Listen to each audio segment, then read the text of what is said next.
하나님의 말씀 함께 보겠습니다. 오늘 우리에게 주시는 하나님의 말씀은 마태복음 10장 23절 말씀입니다. 마태복음 10장 23절 말씀을 다 같이 한 목소리로 읽겠습니다. 이 동네에서 너희를 박해하거든 저 동네로 피하라. 내가 진실로 너희에게 이르노니 이스라엘의 모든 동네를 다 다니지 못하여서 인자가 오리라. 아멘. 이제 담임 목사님께서 나오셔서 난해구 마태복음 10장 23절 풀이 2 이런 제목으로 하나님의 말씀 선포해 주시겠습니다.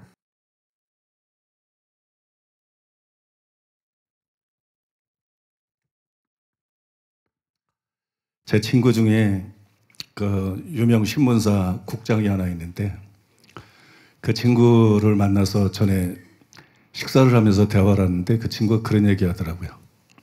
우리나라 글쟁이 중에 자기 소신대로 자기가 옳다고 판단하는 대로 그렇게 글을 쓸 수 있는 사람이 몇 사람이나 되겠느냐. 다섯 사람, 다섯 손가락이나 꼽겠느냐. 이게 기자들 얘기인데 기자들은 그 친구 말에 의하면 자기 소신대로 글을 못 쓴다는 거예요. 다 사주가 원하는 대로. 밥줄이 달려있기 때문에 다 사주가 원하는 대로 그렇게 글을 쓸 수밖에 없다는 거예요.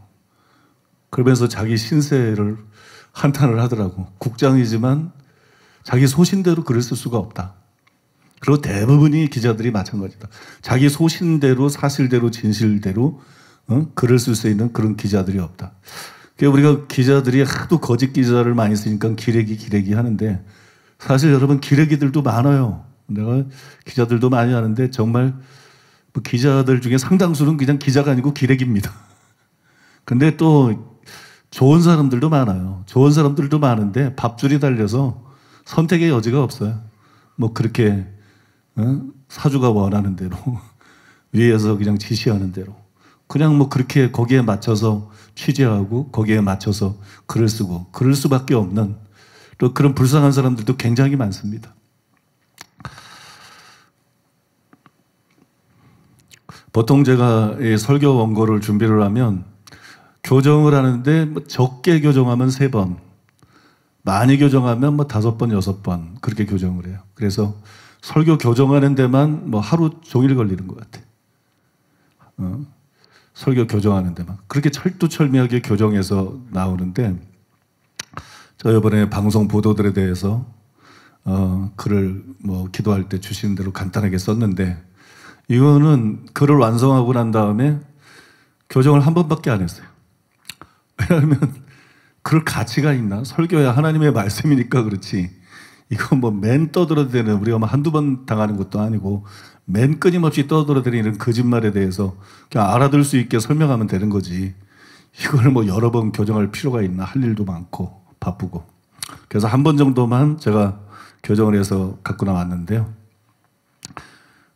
제목은 이렇게 정했어요. 저는 교계나 나라에서의 끝없는 거짓 보도에 이제는 정말 지겹고 혐오스럽고 신물이 납니다.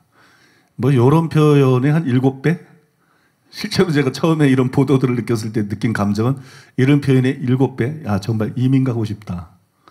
진짜 이거 한국 사람들은 질린다. 너무 이거 한국인들은 질린다. 한국인 싫다. 야, 정말 이 나라 뜨고 싶다. 그런 정도로 내가 십몇 년을 당해왔으니까 이단 사냥꾼들, 기독교 언론들, 거기에 부안해동하는 수많은 썩은 목사들,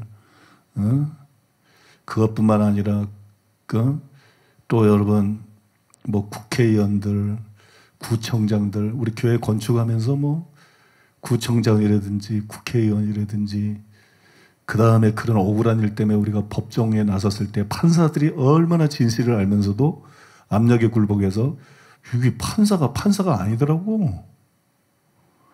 야, 난 진짜 제일 나쁜 놈들이 판사대. 남의 한 맺힌 일들을 변호사비를 1억 이상을 써가지고 모든 자료를 다 해도 이 판사들이 그냥 따르게 판결을 내려버려요. 이야, 진짜 이거. 거기에다가 그냥 한기총 소속 아니라고 은행에서도 돈을 안 빌려줘. 이거 무슨 무당도 빌려주는데, 점쟁이도 빌려주는데, 이게 무슨 도대체 말도 안 되는 소린지.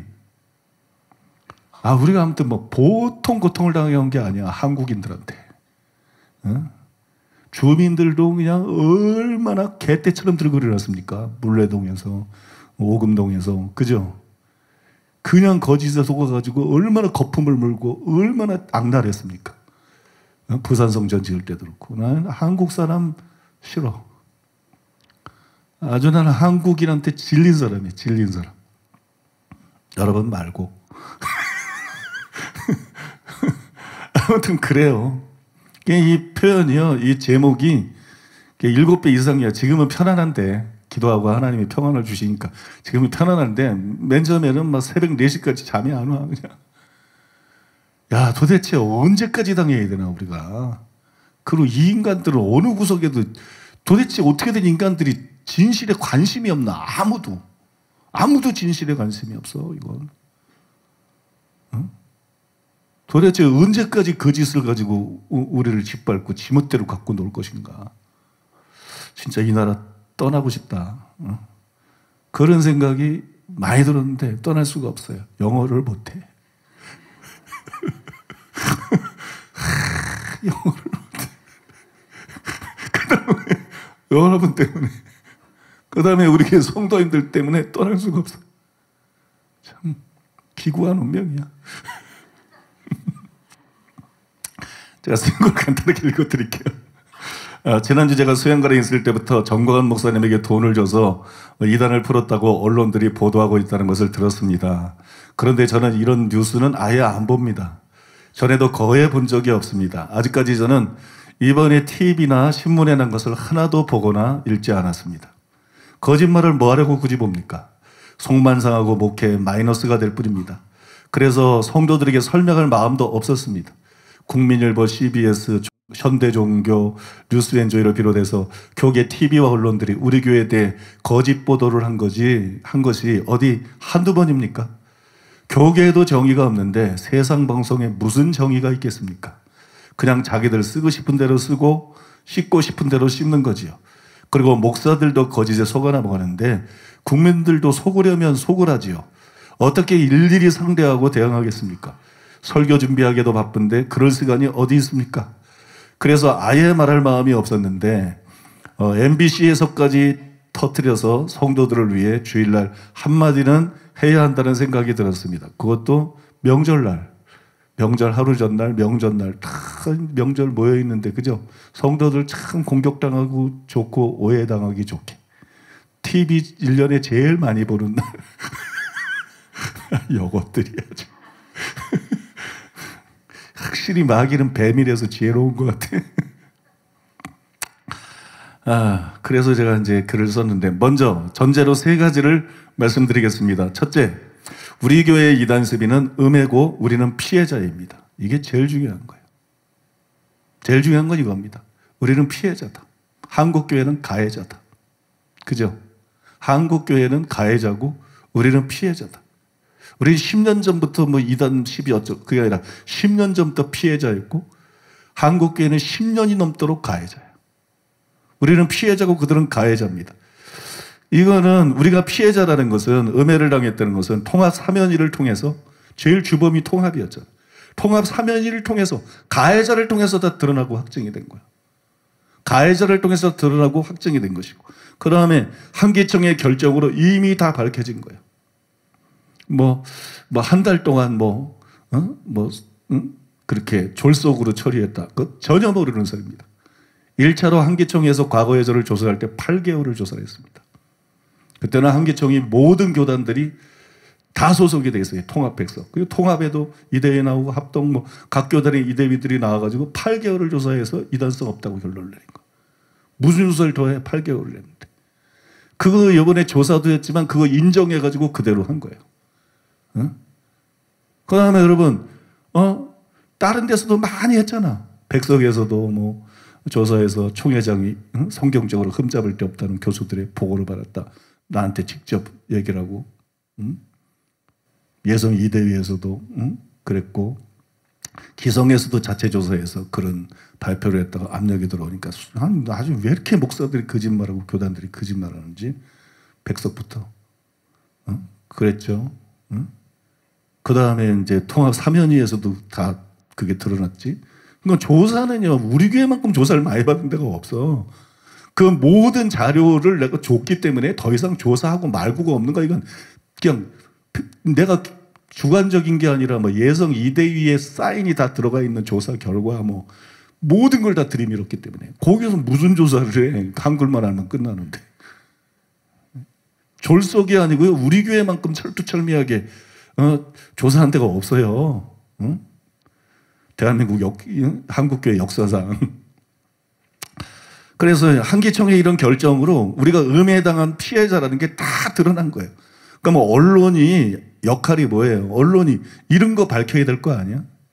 이런 음해 한국교회 만행, 통합의 만행, 그죠? 현대종교의 만행, 교회와 신앙의 만행, 이런 거 드러내가지고 악인들을 처단해야 그게 언론이 해야 될 일이지. 피해자를 갖다가 그냥 일부 정보를 가지고 지네 멋대로 입맛에 맞게 써가지고 또다시 피해를 주는 이게 언론이 해야 될 일이냐고요. 그죠? 이거는 너무 언론이 이번에 악한 거야. 뭐 원래 악하고 원래 여러분 이거는 사악한 것이에요. 두 번째로 우리는 지난 10여 년간 교계 단체장, 교수들 모임, 언론들 모임들로부터 이단 누명을 풀어주겠다는 명목으로 돈 요구를 여러 번 받았습니다. 그런데 모두 거절했습니다. 제가 이름들도 다 말할 수 있어. 이름들도 내가 다 기억하고 있어. 모두 거절했어요. 즉 저는 돈으로 해결하려고 하지 않았고 아직까지 그 원칙을 타협한 적이 없습니다. 셋째, 이번 보도들은 진실에 기초한 것이 아니라 애국운동에 앞장서고 있는 정광훈 목사님을 잡기 위해서 저를 억지로 끌어들여서 지들 입맛대로 소설을 쓴 것입니다. 현 정부와 좌파 입장에서 볼 때 애국운동 선두에 있는 정광훈 목사님이 눈에 가시이기 때문에 그분을 잡기 위해서 우리 교회에 대해 억지 소설을 쓰고 있는 것입니다. 여러분 생각해 보세요. 통합에서 한국교회 전체뿐만 아니라 전 국민을 상대로 그 사면 사기극을 벌였어요. 그죠? 그건 완전히 통합 그 총회에서 총회장과 총대들이 자기들이 재판에서 질 거를 아예 예상을 했어. 자기네들이 생각해도 자기네들이 잘못한 거니까. 그래서 손해배상 들어와서 뭐 엄청난 돈을 물어줘야 되는데 총대원이 함께니까 이 목사들이 거기 그러겠다 그랬어 다. 참 썩어도 이렇게 썩어 문드러질 수가 있나? 목사라는 것들이. 응? 참 기가 막힌 일이었는데 이런 거 안 달았잖아. 방송을 다루려면 이런 걸 뉴스로 내보내야지. 그런 악행에 대해서도 다 백일하에 드러난 본인들도 잘못한 걸 알고 있는, 그죠? 이런 거를 여러분 하나도 보도를 안 하고 지금 여러분 우리 교회 같이 10년 동안 거짓 음해당해서 피해당하고 있던 교회가 풀려난 거를 이거를 뭐 돈을 쓰고, 그죠? 우리가 그런 것도 아닌데 사실 돈을 쓰고 뭐 풀었다. 이게 여러분 언론이 다룰 문제냐고. 이게 공영방송이 다룰 문제라고. 이게 얼마나 기가 막힌 일이야. 그러니까 이거는 원래 공영방송이 이런 거는 다룰 문제가 아니에요. 더 큰 것들도 안 다루기 때문에. 그죠? 이거는 그냥 목적이 분명한 거예요. 정광훈 목사 잡겠다. 이겁니다. 정광훈 목사 죽이겠다. 그러니까 이제 우리 교회에 끌어들여가지고 어떻게 하든지 간에 그냥 말을 엮어가지고 정광훈 목사 죽이겠다. 이게 언론의 목적이지. 뭐 그 언론들이 전부 정부의 하수인 노릇, 낙하수 노릇하는 존재들 아닙니까? 그런 방송과 언론들 아닙니까? 다 좌파고 뭐 제일 그냥 곱게 말해서 좌파지. 그냥 그들의 정체는 여러분 다 주사파 그냥 저기들 아니에요? 하수인들 아니에요? 그죠? 다음으로 정광훈 목사님과 한기총계 관련해서 그들이 거짓 보도한 것에 대해서 세 가지만 여러분들에게 설명해 드리겠습니다. 첫째로 전 목사님은 내게 이단 눈명을 벗겨준다는 명목으로 돈을 요구한 적이 단 한 번도 없습니다. 이게 너무 감사한 것. 난 거짓말을 못하거든. 거짓말을 못해. 그러니까 정광훈 목사님이 이단 누명 벗겨주겠다고 나에게 돈을 달라고 그랬으면 나는 그랬다 이렇게 얘기해야 돼. 그런데 감사하게도 그런 말 한 적이 한 번도 없어요. 내가 이단 누명 벗겨줄 테니까 그 대가로 뭐 얼마를 달라. 이게 한 번도 없어요. 여러분 통합 사면이 때 내가 그 만난 목사들을 통해서 알게 됐는데 이단 누명 쓰고 고통당하는 어떤 분이 그런 얘기 하더라고. 그 전에 통합에서 조사를 받고 이제 이단이 아니라는 게 밝혀져서 마무리됐는데 통합이대에서 만나자고 그러더래. 난 직접 들은 얘기, 본인한테 직접. 만나자 그러더래. 그러더니 그 통합이대 몇 명이 나왔는데 20억을 달라 그러더래. 20억을 달라 그러더래. 그래서 돈 없다고. 돈 없다고. 나도 내 돈까지 막 들여서 성경하는데 그런 돈이 어딨냐고. 막 그러고 이제 일단 헤어졌대. 나중에 또 한 번 부르더래. 그때 뭐라 그런지 전 재산을 다 팔아서 내놔라 그러더래. 여러분, 이게 목사들이 할 수 있는 소리입니까? 내가 왜 그렇게 목사들을 비판하는 줄 아시겠어요, 여러분? 본인한테 직접 들은 얘기야. 본인한테 직접. 응? 전 재산을 다 팔아서 우리에게 내놔라 그러더래요. 막 그분도 막 경악해서 얘기하더라고. 무슨 목사들이냐, 강도들이냐, 이게. 어떻게 한국교회 제일 큰 교단에 이대희가 이럴 수가 있느냐. 나는 아무튼 이게 직접 들은 얘기야. 난 그거 믿어요. 나한테 뭐 하려고 거짓말 그 사람이 괜히 하겠어. 그죠?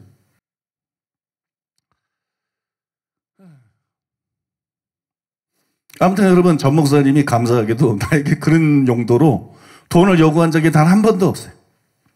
단 한 번도 없어요. 만약에 전 목사님이 나한테 이단 누명 풀어줄 테니까 돈 요구하달라. 그러면 저는 그날로 관계 끊었습니다. 그날로 관계 끊었을 거예요. 저는 워낙 그런 사람이에요. 그리고 그거를 전 목사님도 알고 있어. 나를 아는 주변 사람들이 변 목사님한테 무슨 이단을 풀어주겠다 그럴 리도 없겠지만 돈 요구한다. 그러면 이제 그날이 변 목사님 보는 마지막 날입니다. 변 목사는 절대로 그런 거 안 합니다. 그런 사람은 사람으로 생각도 안 합니다. 그냥 쓰레기로 생각합니다. 그래서 바로 관계 끊습니다. 바로 관계 끊습니다. 여러분, 워낙 그런 요구도 하지 않았지만 여러분, 주변 사람들이 나를 잘 아는 사람들에게서 본인도 알고 계셔요, 그거를. 본인도 나에 대해서 파악을 하고, 저 사람은 절대 이런 문제 타협 안 하는 사람이다. 그러니까 여러분, 내가 관계를 끊었을 것이에요. 완전히 그날부로 관계를 끊었을 것이에요. 그러니까 언론 보던 이거는 완전히 거짓이에요. 돈을 요구한 적도 없고, 그랬다 그러면 내가 못 참아. 나는 그런 사람 절대로 상대 안 해. 그 다음에 두 번째로, 저는 이단 누명을 풀어달라고 전 목사님에게 부탁한 적이 없어요.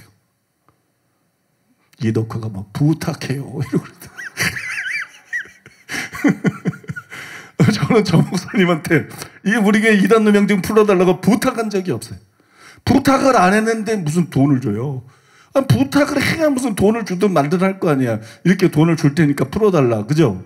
근데 나는 부탁한 적이 한 번도 없어. 이게 여러분도 깜짝 놀랄걸? 나는요, 전 목사님 여러 번 만났지만, 한 번도 우리 교회 이단 누명을 풀어달라고 내 입으로 부탁한 적이 없어. 부탁한 적이 없어. 왜냐면, 정광훈 목사님을 내가 만난 거는 나라 살리겠다고 만난 거예요. 나라 살려보겠다고. 그 다음에 한국교회 지키겠다고. 공산주의들로부터, 무슨 빨갱이 세력들로부터 한국교회 지키겠다고. 믿습니까? 여러분, 나라를 위해서, 한국교회를 위해서 내가 만난 것이지 우리 교회 이단 누명 풀겠다고 만난 게 아니에요. 그러니까 내가 그런 얘기를 할 이유가 없죠. 그런 얘기를 할 이유가 없어. 근데 또 하나는 뭐냐면, 전 목사님이 2년 전에 내가 처음 만났는데, 2년 전인가? 나를 처음 만날 때부터 이분이 알고 있더라고. 내가 음해를 당했다는 걸. 몇 가지 물어보기도 하고 하기는 했지만, 내가 또 이제 이 누명을 썼다는 걸 알고 있더라고요. 그다음에 정 목사님 주변에 또 좋은 분들이 많아요. 뭐 그 중에 한 분이 한기총 회장을 지낸 그 이용규 목사님인데, 이분은 전에 한기총 때 나를 조사할 때 저를 도와준 분이야. 그래서 내가 음해를 당했고 이단이 아닌 걸 누구보다 잘 알아. 이런 분들이 정확한 정보를 주는 거라고요. 또 뭐 애니성교회 이혜경 대표 이런 분들이 나하고 친분은 없었는데 나에 대해서 다 알고 있었더라고. 나중에 보니까 나에 대해서 내가 음해를 당했더니 모든 걸 알고 있더라고. 그러니까 이런 분들이 다 정보를 주고 그래서 알고 있었어요. 내가 음해당한 것이지 절대 이단이라는 걸 알고 있었어. 그래서 처음 만난 난 나라를 위해서 얘기하는데 처음 만나서부터 본인이 이거 풀겠다 그러더라고. 그리고 막 전략을 얘기하고 방법을 얘기하고 막 한동안 계속 그러더라고. 나는 한 번도 부탁한 적이 없어. 근데 그냥 처음 만남부터 본인이 이거 해결해야 된다고. 이거 한국교회 이거 이렇게 사람을 억울하게 만들면 안 된다고. 그래서 본인이 뭐 얘기를 하는데 내가 부탁할 이유가 없어요, 여러분. 그때는 또 한기중 회장도 아니었고 어떻게 뭐 그런 힘도 없었고 그런 기대도 안 했고 여러분 그래서 여러분 저는 전 목사님에게 부탁한 적이 한 번도 없어요. 한 번도 이거 부탁한 적이 없고 많은 사람들이 기자들도 이 얘기를 하면 깜짝 놀랐거든요. 이게 사슬이에요, 여러분. 이게 사슬이야. 그런 거는 이제 내가 말했던 사람들이 아마 증인이 될 수도 있을 거예요. 과정들을 다 봤으니까. 과정들을 다 봤으니까. 저는 한 번도 부탁한 적 없어요. 그러니까 뭐 부탁을 안 했는데 돈 줄 필요 없죠. 그죠? 막 부탁하면서 돈 주는 거지. 그 다음에 세 번째로. 그러면 사람들이 그러면 돈을 왜 줬느냐 이럴 거예요. 저는 전 목사님이 한기총 회장이 되기 훨씬 전부터 나라와 한국교회를 지키기 위해서 억 단위로 지속적으로 지원을 했어요. 억 단위로 지속적으로 지원했어요. 제가 한기총 회장이 되기 전에도 지원을 했고 한기총이 회장이 되고 난 다음에도 지원을 했고 우리 교회 다루고 난 그 다음에도 여러분 다 종결되고 난 다음에도 나라와 교회를 살리기 위해서 한결같이 억 단위로 여러 차례 지원을 했어요. 단지 그게 전부예요. 그 돈들은 전 목사님을 위해 준 게 아니죠. 전 목사님을 위해서 준 게 아니라 우리나라와 한국교회를 보호하고 살리고 싶어서 준 것이에요. 만약에 전 목사님이 아니라 다른 분이 그렇게 앞장서서 애국운동을 했더라도 그분에게 주었을 것이에요. 실제로 우리는 다른 애국운동하는 곳에도 믿을 수 있는 곳에는 억 단위로 여러 곳에 지원을 했어요. 다른 곳에서 억 단위로 여러 번 지원했습니다. 그런데 여러분 그걸 가지고 나라 살리겠다고 한국교회 전체 지켜보겠다고 여러분 누가 돈 안 아까운 사람이 누가 있어, 그죠? 그렇게 여러분 돈을 쓰고 그게 표창장 줘야 될 일이지. 저기 나라에서 나중에 훈장 줘야 돼. 훈장 정권 바뀌고 뭐 그건 국가 나 그거 해야 돼. 아니 여러분 그게 여러분 상줘야 될 일이지 칭찬해야 될 일이지, 그죠? 상줘야 될 일이고 칭찬하는 일이지. 그게 여러분 무슨 그걸 가지고 저렇게 소설을 쓰고 지네들 의도대로 저렇게 매도하면 되겠어요? 마지막으로 저는 여러분이 이 사실에 주목해야 된다고 생각합니다. 제가 알기로는 제일 먼저 거짓 보도를 시작한 곳이 늘 거짓음에 앞장섰던 CBS예요. CBS 노컷뉴스. 그래 내가 맨 그러잖아. CBS라고. 저건 CBS라고. CBS 없어져야 됩니다. 이런 기독교 방송은 없어져야 됩니다. 기독교 방송할 자격이 없어, CBS. 이거 없어져야 됩니다. 그 다음에 뉴스엔저예요. 뉴스엔저이 없어져야 됩니다. 뉴스엔저는 더 심각해. 저건 완전히 동성애도 저기하고 완전히 골수 좌파예요. 이런 데서 제일 먼저 들고 나왔어요. 그러니까 이게 처음보다 나중에 더 심하게 된다 그랬잖아요. 진짜 회개하고 돌아서지 않으면. 그래서 목사가 타락하면 더 더러워져. 교인들이 기독교인들이 타락하면 그것들이 세상 사람보다도 더 말종이 돼. 더 악한 것들이 돼. 이 CBS가 그 짝이야 지금. 뉴스엔저이가 그 짝이고. 나는 정말 CBS는 없어져야 된다고 생각해.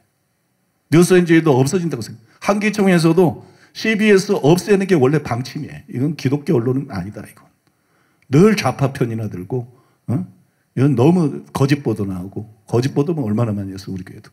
그 다음에 여러분 뉴스엔저 이건 없애야 된다. 그게 원래 한기총의 방침이에요. 요것들이 제일 먼저 했어. 여러분 CBS가 진정한 기독교 방송이라면 뉴스엔저이가 진정한 기독교 신문이라면 여러분 보도할 게 얼마나 많아 우리 교회. 사사모 와서 취재하고, 그죠?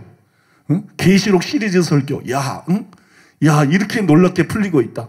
이 기가 막힌 일이다. 뭐 아니면 지금 아프리카에 엄청난 기적들이 일어나고, 엄청난 사람들이 회심하고, 목회자들이 깨지고, 야 한국교를 통해서 아프리카에 새바람이 일어나고 있고, 사도행전적인 역사가 일어나면서 선교의 새로운 장이 열리고 있다. 우리가 선교의 새로운 어떤 모델을 보고 있다. 얼마든지 취재할 게 넘쳐나잖아. 아니면 이번 추석에 사랑하는 게 봐라.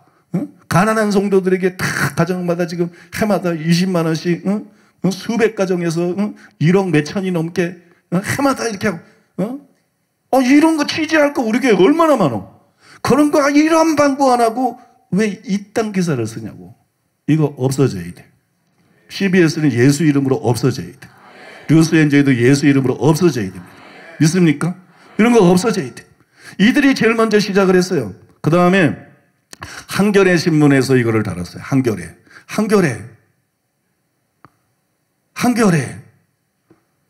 아니, 더불어.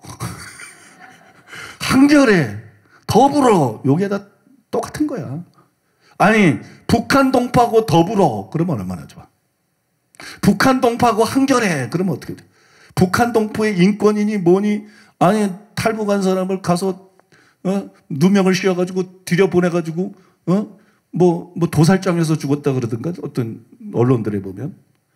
그렇게 만드는 이자들. 북한 동포하고 한겨레가 아니라 때려 죽여야 될 저 김정은, 저거하고 한겨레. 저 김정은하고 그 빨갱이 세력, 그죠? 북한의 빨갱이 세력. 이거하고 더불어. 이거하고 한겨레. 아, 대한민국에 있어서는 안 되는 신문입니다, 여러분. 대한민국에 있어서는 안 되는 신문. 정말 그렇지 않나요? 응? 여러분, 이 한겨레 신문, 그 다음에 MBC, 응? 그 다음에 KBS, 답이 딱 나오지 않아요? 전부 여러분, 이게 답이 딱 나오죠. 정리를 해보면, 교계 언론은 대표적인 이단 사냥꾼들의 나팔수들이에요. CBS, 또 뉴스엔조이, 대표적이죠. 그 다음에 신문과 방송들은 대표적인 주사파 세력의 나팔수들이에요. 그러니까 목적이 뻔한 거예요. 정광훈 목사 잡겠다 이거죠. 애국운동하고 있는 정광훈 목사 잡겠다. 그죠? 우파를 무너뜨리겠다. 이게 목적이지. 그래서 여러분, 일부 자료를 가지고 거짓 보도를 하고 있는 거예요. 거짓 보도를 하고 있는 거. 전부 다 친북 좌파 세력이죠. 교계든 지금 뭐 일반 언론이든 전부 친북 좌파 세력. 여러분, 이런 사람들이 하는 말들을 어떻게 믿을 수 있겠어요? 저는 사실 우리 교회 성도들은 걱정 안 해요. 그래서 원래부터 나 이 말 안 하려고 그랬어. 우리 교회 성도들이 누가 속겠어요? 아, 우리 교회를 아는데 저거 새빨간 거짓말 하는데, 그죠? 아니, 그거 누가 뭐 그걸 속고 뭐 동요를 하고 그러겠어요. 그러니까 우리 교회 성도는 난 걱정도 안 하고 거기 뭐 흔들릴 사람도 없고. 근데 그때가 명절이잖아, 딱. 거기는 우리 교회 안 다니는 부모도 있고, 우리 교회 안 다니는 형제도 있고, 친척도 있고, 이웃도 있고, 그죠? 그 사람들이 딱 보는 데서 우리 교회에 대해서 새빨간 거짓말로 지멋대로 소설 쓰는 게 뉴스에 나오고 방송에 나올 때 성도들의 입장이 얼마나 난처할까. 그래서 성도들에게 최소한 자기들이 답변도 하겠지만 답변할 수 있는 최소한의 자료는 줘야 된다. 최소한의 자료는 줘야 된다. 그래서 여러분, 제가 그렇게 간단하게 쓴 거예요. 간단하게 쓰고, 거기 뭐 나온 것들 난 보지도 않았어. 방송 한 개도 안 봤어. 신문도 나는 그런 거 안 봅니다, 일부러. 맨 거짓말 하는 거 속이 불이 터져가지고요. 막 피가 거꾸로 치우려고 그래. 목사인데 막 그냥 이런 그냥 막 입이 그냥 욕이 그냥 따발총으로 막 튀어나오려고 그래. 뭐 이런 것들이 다 있어. 이래가지고. 그러니 안 좋아요, 나한테. 그래서 옛날부터 안 봐. 현대종교 기사, 저런 거짓말 안 봐, 얘. 뭐, 교회가 신앙 아예 안 봐. 무슨 뉴스 엔조이 이런 거 아예 안 봐. 뭐, 방송에서 우리 떠들었다 그러면 나는 여러분은 막 궁금해서 찾아보지. 정작 나는 안 봐. 이번에 몇 군데서 나왔잖아요. 한 군데도 안 봤어. 한 군데도 내가 본 적이 없어. 저런 거 보면 난 속 터져 죽어. 응? 저 맨날 거짓말하고 도대체 십몇 년 동안 이게 무슨 짓이야? 내가 저들한테 도대체 왜 나한테 그러는데 도대체? 응? 아니, 기독교 방송들 보면은요, 좋은 목사님들도 많지만 진짜 썩은 것들 막 나오거든. 진짜 썩은 것들이, 이상한 것들이 맨날 번질나면 얼굴 들이미고 그냥 설교하거든. 나는 여러분, 나는 인맥들을 통해서 그들에 대해서 아는 것들이 참 많아요. 정말 가짜 목사들이 거기서 그런 거 교계 아무도 안 건드려. 그런 것들은 아무도 안 건드리고, 언론들도 다 막 그냥, 띄우면서 막, 그러니까 기레기들이야. 기독교 언론도 다 똑같아, 기독교 언론도 뭐. 응? 근데 내가 왜 나한테 그러는 거야, 왜? 응? 우리 교회가 나도 죄인이고 여러분도 죄인이고 다 죄인들이 구원받아서 주의 은혜로 신앙생활을 하나님의 은혜 주셔서 말씀 전하고 하나님의 은혜 주셔서 병 고치고 하나님의 은혜 주셔서 교회 부흥하고 하나님의 은혜 주셔서 선교하고 그죠? 하나님의 은혜 주셔서 선한 일 많이 하고 나누고 베풀면서 하는데 도대체 나쁜 놈들은 가만 내버려두고 나한테 왜 그러는 거야? 성경에도 그랬잖아요. 을을 위해 핍박을 받는 자는 복이 있나니. 그죠? 을을 위해 전에 선지자들에게 그렇게 하느니라. 모든 사람이 너를 칭찬하고도 보니까 내가 꼭 이상한 것들을 다 교계에서 안 건드리더라고. 그 다음에 막 언론들마다 난 진짜로 좀 구역질 나더라고. 난 그 사람들 TV 나오는 거. 저런 것들이 무슨 목사라고. 너 그런 거 아무거나. 모든 사람이 너를 칭찬하면 너에게 화가 있도다. 전에 거짓 선지자들에게 그렇게 하였느니라. 하나님 말씀이 진리고 여러분 다 돌고 도는 거야. 그래서 지금은 뭐 되게 속상하지도 않아.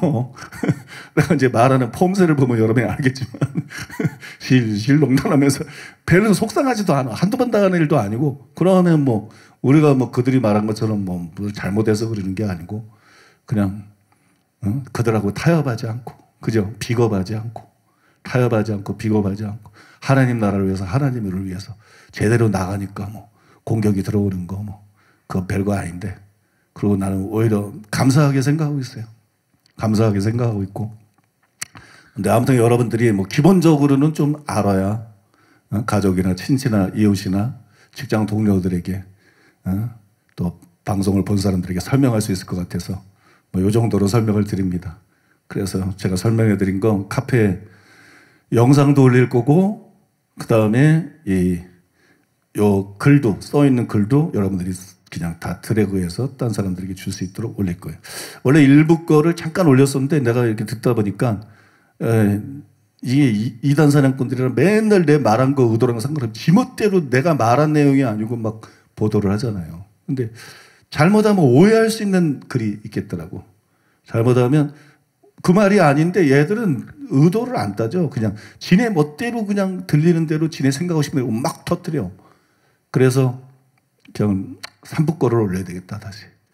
3부 거를 다시 올려야 되겠다. 그래서 요거를 올리려고 그래요. 여러분들 적극적으로 사용하시기를 바랍니다. 예. 가만히 있어봐요. 내가 이거 마지막에 시간 되면 하려고 그랬는데 오늘 시간 좀 잊어버리세요. 시간 되면 하려고 그랬는데 이 아프리카 마지막 성에 보고가 올라왔는데 그 마지막 성에 그 보고 올라온 거 제목을 갖다가 제가 카페에 이렇게 올릴 거예요. 할렐루야 가슴이 벅차오릅니다. 이러니 마귀가 우리 교회를 잡으려고 거짓 뉴스까지 동원해서 발악을 하지요. 이런 제목으로 올릴 겁니다. 응? 할렐루야 가슴이 벅찹니다. 이러니 마귀가 우리 교회를 잡으라고 거짓 뉴스까지 동원해서 발악을 하지요. 이게 아프리카 선교 목회자섬이나 마지막 보고를 올릴 때 이런 제목으로 올릴 건데 왜 그런지 제가 한번 읽어드릴게요. 사랑하고 존경하는 목사님, 에티오피아 소도 목회자 세미나 마지막 날 보고드립니다. 세미나 마지막 날에는 등록한 모든 목회자들이 100% 참석했습니다. 이거 자체가 기적이에요. 3일째 마지막 날입니다. 오전 시간에는 담임 목사님의 능력으로 관통되는 복음을 나누었습니다. 복음이 왜 능력인지 한 단계씩 복음의 진리를 나눌 때 회중 전체가 집중해서 모든 메시지를 소화하며 따라왔습니다. 마치 진리의 성령님께서 회중 한 분 한 분에게 직접 깨닫게 하시듯 회중 가운데서 계속해서 강력하게 운행하고 계셨습니다. 말씀을 다 전한 후 복음의 진리 앞에 자신을 비추어 볼 때 솔직하게 목회자지만 성령으로 거듭나지 않은 분들이 있는지 질문을 했습니다. 그리고 그런 분들이 있다면 주변 사람들을 의식하지 말고 지금 하나님께 나와 회개하고 복음의 능력으로 거듭나시라고 초청했습니다. 그랬더니 놀랍게도 90% 이상의 목회자들, 참석자들 중에 약 1000명, 1000여 명이 부끄러울 수 있는 상황임에도 불구하고 강단 앞으로 나와 무릎을 꿇고 겸손히 하나님께 엎드렸습니다. 그리고 하나님께 간절히 은혜를 구하며 부르짖었습니다. 성령님께서 복음의 빛으로 각자의 실상을 깨닫게 하시고 구원의 은혜를 베푸시는 경이로운 시간이었습니다. 할렐루야. 오후 시간에는 첫날 전했던 담임 목사님의 교회가 변하면 세상이 변한다와 길 나머지 부분과 한 가지를 종합해서 전했습니다. 말씀을 거의 마무리했을 때 강력한 회개의 영이 전체 회중에게 임했습니다. 그러자 모든 분들이 의자에서 내려와 그 자리에서 무릎을 꿇고 엎드려 그동안 자신은 하나님을 목적으로 삼고 섬기기보단 목회의 수단으로 이용했다며 눈물로 회개하며 하나님께 나아갔습니다. 마쳐야 하는 시간이 다 되었는데도 회개의 기도가 멈추지 않아 사회 보시는 목사님이 양해를 구하고 중단시켜야 했습니다. 우리 하나님은 얼마나 신실하신지 마지막 세미나 시간까지 함께 하셔서 수많은 목회자들을 진리로 깨우시고 회개케 하시고 구원하셨습니다. 참으로 선하시고 신실하신 좋으신 우리 하나님께 감사와 찬양과 영광을 드리고 한 마음으로 중보해 주신 담임 목사님과 모든 성도분들께 감사를 드립니다. 이게 이제 보고인데요. 이 보고 글 후미에 제가 이제 요 말을 좀 기록하려고 그래요. 이것이 40일간에 걸친 아프리카 선교 대장정의 마지막 보고입니다. 참으로 멋진 휘날레입니다. 여러분, 이것이 에티오피아뿐만 아니라 우리나라는 물론 전 세계 기독교의 슬픈 현실입니다. 그래서 제가 늘 성경적인 바른 진리에 의한 종교 개혁이 필요하다고, 그것만이 교회와 나라가 살 길이라고 외치고 있는 것입니다. 우리나라도 좋은 목사님들도 많지만 전체적으로 목회자 세계가 너무 썩었습니다. 그래서 성경적으로 아무 문제 없는 모범적인 우리 교회가 거짓말에 의해 이단으로 매도당하고 지난 10년 동안 잔인한 고통을 당하는 이 악이 한국 교회 안에서 가능했던 것입니다. 우리나라에서도 이런 변화가 일어나기를 기도합니다. 두중인 전도단 단장 진성원 목사님, 아프리카 현지를 섬기는 김정희 선교사님, 통역으로 섬긴 허대니 목사님, 중보기도로 섬긴 송선주 전도사님, 그리고 동료간 베이너 목사님, 정말 수고 너무너무 많이 하셨습니다. 여러분의 사랑의 수고를 우리 주님이 기억하고 갚아주실 것입니다. 사랑하는 여러분, 이것은 올해 1차 아프리카 선교에 불과합니다. 올해 안에 3차례 더 대장정에 막 2달 단위 이런 단위로 대장정에 목회자 세미나와 치유전도 대성회가 열리게 됩니다. 지금부터 위에서 강력하게 기도해 주십시오. 우리는 아프리카를 변화시킬 수 있습니다. 그리고 아프리카를 기점으로 열방을 변화시킬 수 있습니다. 할렐루야. 이렇게 여러분 올릴 것인데 오늘 한번 올리기 전에 소개해 줘도 좋겠다, 그렇게 생각을 해서 여러분들이 읽어드렸습니다. 자, 그럼 이제 오늘 말씀을 전하겠습니다. 오늘은 지난 시간에 이어서 마태복음 10장 23절을 본문으로 나내고 마태복음 10장 23절 풀이 2 이런 제목으로 말씀을 전하겠습니다. 지난 시간에 설명해 드린 것처럼 제가 가지고 있는 모든 주석들, 또 강해지 아니면 나내고 주석 이런 책들을 전부 살펴서 봤는데, 그리고 또 저 자신도 이 구절을 해석하기 위해서 참 여러 가지로 이제 안을 내놓으면서 또 철두철미하게 묵상하고 연구를 해봤는데 도저히 답이 안 나와요. 그래서 완전히 벽에 부딪혀서 절망에 빠져가지고 포기하게 됐습니다. 그래서 하나님 앞에 이제 하나님밖에 희망이 없으니까, 나로선 도저히 이 구절의 의미를 알 수가 없으니까 하나님은 알고 계시니까 가르쳐달라고 기도할 때, 근데 하나님께서 정말 이 구절의 의미를 깨닫게 해주셨어요. 그래서 오늘은 그것을 여러분들하고 나누려고 합니다. 저는 하나님께 해석을 구하는 기도를 드리면서 동시에 마태복음 10장 23절을 묵상을 했습니다. 그러자 갑자기 마치 거품이 올라오는 것처럼 생각들이 이렇게 기도하는데 올라오는 거예요. 그리고 해석이 가능할 것 같다, 그런 느낌, 그런 확신이 막 들어요. 그러면서 서서히 그 생각들이 확장이 됩니다. 그냥 기도하고 있는데 서서히 그 생각들이 확장이 되고 또 그 생각들이 서로 연결이 됐어요. 그래서 제가 기도를 중단하고 깨달아지는 것들을 종이에 적었어요. 그렇게 기적적으로 이 구절을 해석할 수 있게 되었습니다. 지금부터 하나님께서 깨닫게 해주신 것을 설명해 드리겠습니다. 그날 기도를 멈춘 후에 저는 마태복음 10장 전체를 문맥에 주의하면서 읽었어요. 그 결과 2가지를 알게 됐어요. 마태복음 10장 전체를 이제 문맥에 주의하면서 자세히 읽는데 2가지를 알게 됐는데, 하나는 마태복음 10장이 제자들에게 한 말이 틀림이 없다, 그걸 재확인했어요. 교회 시대까지 포함하는 거 아니다. 마태복음 10장은 제자들에게 한 말이 틀림이 없다. 누가복음에 이 모든 일 전에 지난 시간에 말씀드렸죠. 그 표현을 볼 때 더욱 그렇습니다. 그러므로 전에 이 구절에 대한 해석으로도 믿었던 견해가 틀렸다는 것을 확실히 알 수가 있었어요. 동시에 인자가 오리라라는 예수님의 말씀은 재림이 아닌 다른 것일 수 없다는 것을 재확인했어요. 그것은 제자들과의 합류 또는 부활, 오순절, 예루살렘의 멸망 이런 것들이 절대로 아닙니다. 왜냐 그러면 이장의 문맥에 재림 이외에 다른 것을 의미한다는 그 어떤 조짐이나 단서가 없어요. 즉 성경에 근거한 것이 아니라 그들의 상상일 뿐이라는 거예요. 여러분 그런 견해들은 재림으로 보면 해석이 안 되기 때문에 고안해낸 것들에 불과합니다. 바른 해석들이 아니에요. 따라서 저는 이 두 가지 사실에 부합되게 이 구절을 해석해야 된다는 원칙을 세웠어요. 이 두 가지를 훼손하고 이 두 가지를 인정하지 않고 이걸 피해가면서 왜곡해서 다르게 해석하는 것은 본문과 다르기 때문에 전부 잘못된 해석이다. 반드시 이 두 가지와 일치하게 해석해야 된다. 그런 해석의 분명한 원칙이 서게 됐어요. 다음으로 이 구절 해석의 단서가 될 수 있는 생각이 떠올랐습니다. 이 동네에서 너희를 박해하거든 저 동네로 피하라.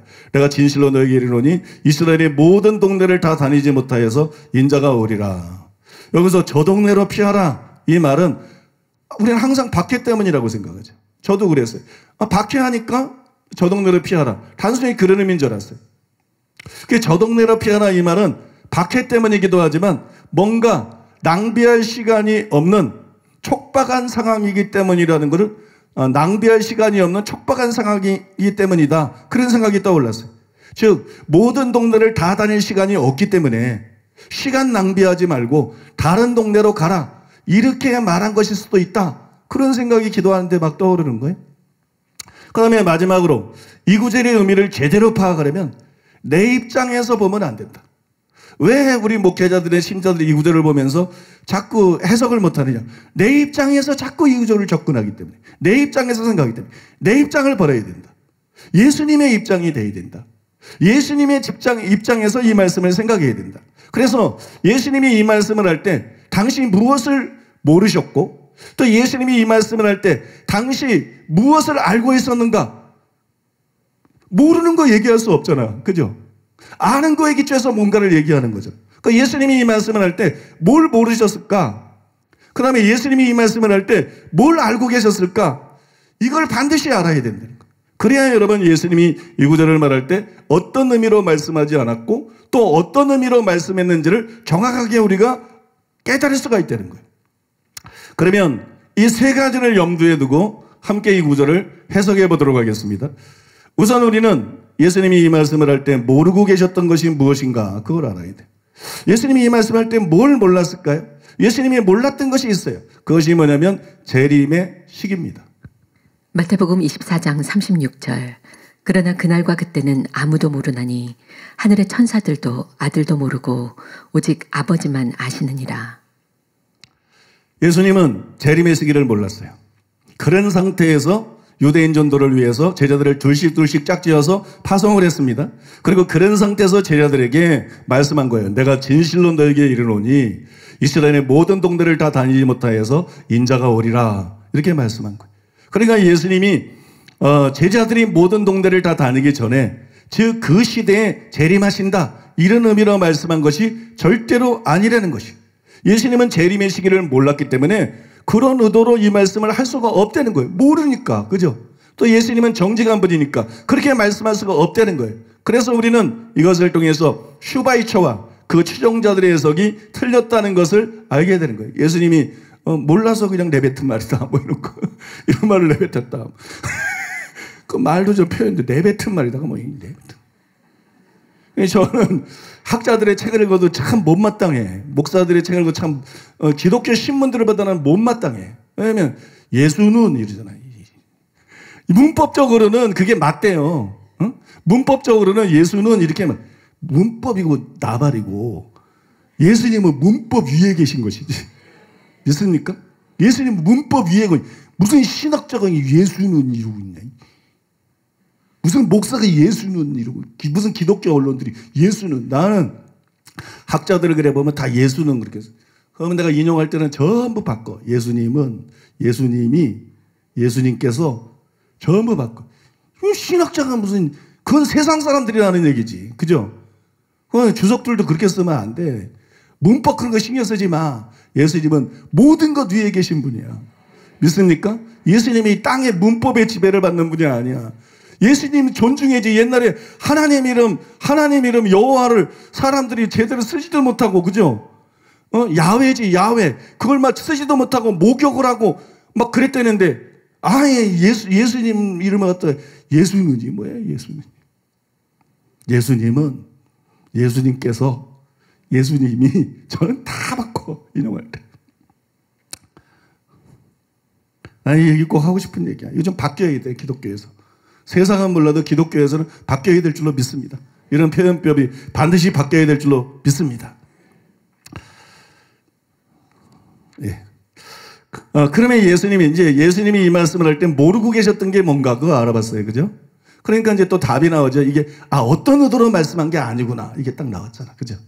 어떤 의도로 말씀한 게 아니구나, 예수님 말씀이. 그러면 나아가서 예수님이 이 말씀을 하실 때 무엇을 알고 계셨을까? 그러면, 예수님이 이 말씀을 어떤 의도로 말씀했구나. 이게 나오는 거예요.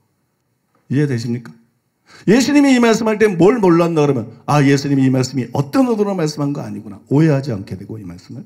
그 다음에 예수님이 이 말씀을 하실 때 뭘 알고 계셨는지를 알게 되면, 예수님이 이 말씀을 어떤 의도로 말씀하셨구나. 해석이 된다는 얘기. 그래서 여러분, 예수님이 이 말씀을 하실 때 뭘 몰랐는지, 뭘 알았는지, 그걸 아는 것이 굉장히 중요하다는 얘기입니다. 그러면 예수님이 이 말씀을 할 때 알고 계셨던 게 뭘까요? 그걸 세 가지로 정리해서 말씀드릴 수 있어요. 몰랐던 거는 재림날짜 하나밖에 없어. 그죠? 근데 예수님이 알고 계신 것은 너무 많아. 그래서 세 가지로 정리해서 딱 설명할 수 있는데, 첫째로 한번 따라해 보겠습니다. 예수님이 알고 계셨던 것은 제자들의 미래입니다. 여러분, 복음서에 나오는 다음 구절들이 그 증거입니다. 마태복음 16장 18절, 베드로에게 그러잖아요. 베드로 원래 이름이 시몬인데, 너는 베드로라. 내가 이 반석 위에 내 교회를 세우리니. 그러시잖아요. 그죠? 베드로의 미래를 알고 얘기하시는 얘기죠. 그러면 여러분, 마태복음 20장 20절에 23절에 보면 세베대 아들, 그 엄마가 와가지고 내 아들 하나는 우편에 하나는 좌편에 앉게 해주십시오. 그러고 막 저기 하니까 예수님께서 내가 마시는 잔을 마실 수 있느냐? 그러니까 마실 수 있습니다. 그러니까 예수님께서 그 두 아들에게 그래요. 두 아들에게 너희가 과연 내 잔을 마시려니와. 이들이 나중에 과연 순교하게 될 거라는 것을 말씀한 거예요. 그죠? 순교하게 될 거라는 말씀. 그 다음에 여러분, 요한복음 13장 38절에 보니까는 베드로에게 한 유명한 말씀이죠. 내가 진실로 내게 이르노니 닭 울기 전에 내가 3번 나를 부인하리라. 아시잖아, 제자들의 미래. 그 다음에 요한복음 21장 18절은 더 나가죠. 똑같은 사람인데 더 나가 베드로에게 네가 젊어서는 스스로 띠띠고 원하는 곳으로 다녔거니와 늙어서는 네 팔을 벌리리니 남이 내게 띠띠고 원하지 않는 곳으로 데려가리라.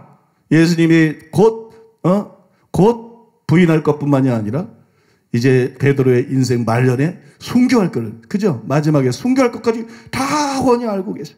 그것만 하는 게 아니에요. 마태복음 19장 28절에 보니까는 예수께서 이르시되 내가 진실로 너에게 이르노니 세상이 새롭게 되어 인자가 자기 영광의 보좌에 앉을 때 나를 따르는 너희도 12보좌에 앉아 12지파를 심판하리라. 이 땅에서 생애뿐만 아니라 죽고 난 다음에 제자들이 어떻게 될지까지도 예수님은 전부 알고 계세요. 믿습니까? 그리고 마태복음 10장 17절과 18절도 그 증거입니다. 사람들을 삼가라. 그들이 너희를 공회에 넘겨주겠고 그들의 회당에서 채찍질하리라. 또 너희가 나로 말미암아 총독들과 임금들 앞에 끌려가리니 이는 그들과 이방인들에게 증거가 되게 하려 하심이라. 여러분, 이처럼 예수님은 제자들의 가까운 미래에서 먼 미래에 이르기까지, 아니 영원까지 제자들의 미래를 전부 알고 계셨어요. 여러분, 이게 뭘 뜻하는지 아세요? 예수님께서 제자들의 파송 전도가 완수될 수 없다는 걸 아셨다는 거예요. 지금 예수님은 제자들을 전도를 위해서 파송하고 있어요. 근데 미래를 다 알아요. 그러니까 예수님은 이번 전도를 통해서 제자들의 파송 전도가 완수될 수 없다는 걸 아셨어요. 즉 예수님은 제자들이 파송 전도를 계속할 것이 아니라 예수님과 동행해야 돼. 그죠? 어느 정도 전도하고 돌아와서 예수님과 동행해야 돼. 오순절 이후에는 예루살렘 중심에서 중심으로 사역을 하다가 나중에는 자기 사명대로 여러 나라에 가서 선교하다가 17절 18절에 나온 것처럼 핍박당하고 순교당해야 되는데 예수님이 모든 것을 알고 계셨다는 거예요. 이 모든 걸 알고 계셨어요. 그래서 예수님께서 제자들에게 이스라엘의 모든 동네를 다 다니지 못해서 인자가 오리라. 예수님 입장에서는 이 말이 하나도 이상한 말이 아니에요. 그죠? 모든 걸 알고 이스라엘 모든 동네를 너희가 다니지 못해서 인자가 오리라. 이렇게 말씀한 거예요. 그 다음에 둘째로 따라해 보겠습니다. 예수님이 알고 계셨던 것은 이스라엘의 미래입니다. 예수님은 제자들뿐만이 아니라 이스라엘의 미래를 알고 계셨어요. 이스라엘의 미래를. 마태복음 24장 1절과 2절이 그 증거입니다. 마태복음 24장 1절과 2절에 보니까는 예수께서 성전에서 나와서 가실 때에 제자들이 성전 건물들을 가리켜 보이려고 나아오니 대답하여 이르시되 너희가 이 모든 것을 보지 못하느냐? 내가 진실로 너에게 이르노니 돌 하나도 돌 위에 남지 않고 다 무너뜨려 지리라. 이렇게 말씀했어요. 예수님은 이스라엘의 미래를 알고 있어요. 주 70년에 이스라엘이 어떻게 망할지를 정확하게 알고 그렇게 여러분 정확하게 묘사하고 있어요. 그런데 바울은 그보다도 더 먼 미래를 알고 있었어요. 이스라엘이 이방인의 충만한 수가 찰 때까지 회개치 않다가 재림 때 회개한다는 것을 로마서 11장에 기록되는 것처럼 사도 바울이 알고 있었어요. 그러면 예수님은 이건 몰랐을까요? 이스라엘의 미래 주 70년까지만 알고 예수님은 종말에 이르기까지 이스라엘의 미래를 모르셨을까요? 그렇지 않습니다. 예수님께서도 바울이 알고 있던 것을 알고 있을 뿐만 아니라 그보다도 훨씬 더 많은 것을 모든 것을 알고 있었어요. 요한복음 5장 43절 나는 내 아버지의 이름으로 왔음에 너희가 영접하지 아니하나 만일 다른 사람이 자기 이름으로 오면 영접하리라. 여러분 이처럼 예수님은 이스라엘이 그 당시처럼 미래에도 자신을 영접하지 않다가 어이없게도 적그리스도가 오면 영접할 것을 알고 계셨습니다. 한국교회도 똑같아. 정말 좋은 목사님들도 많지만요.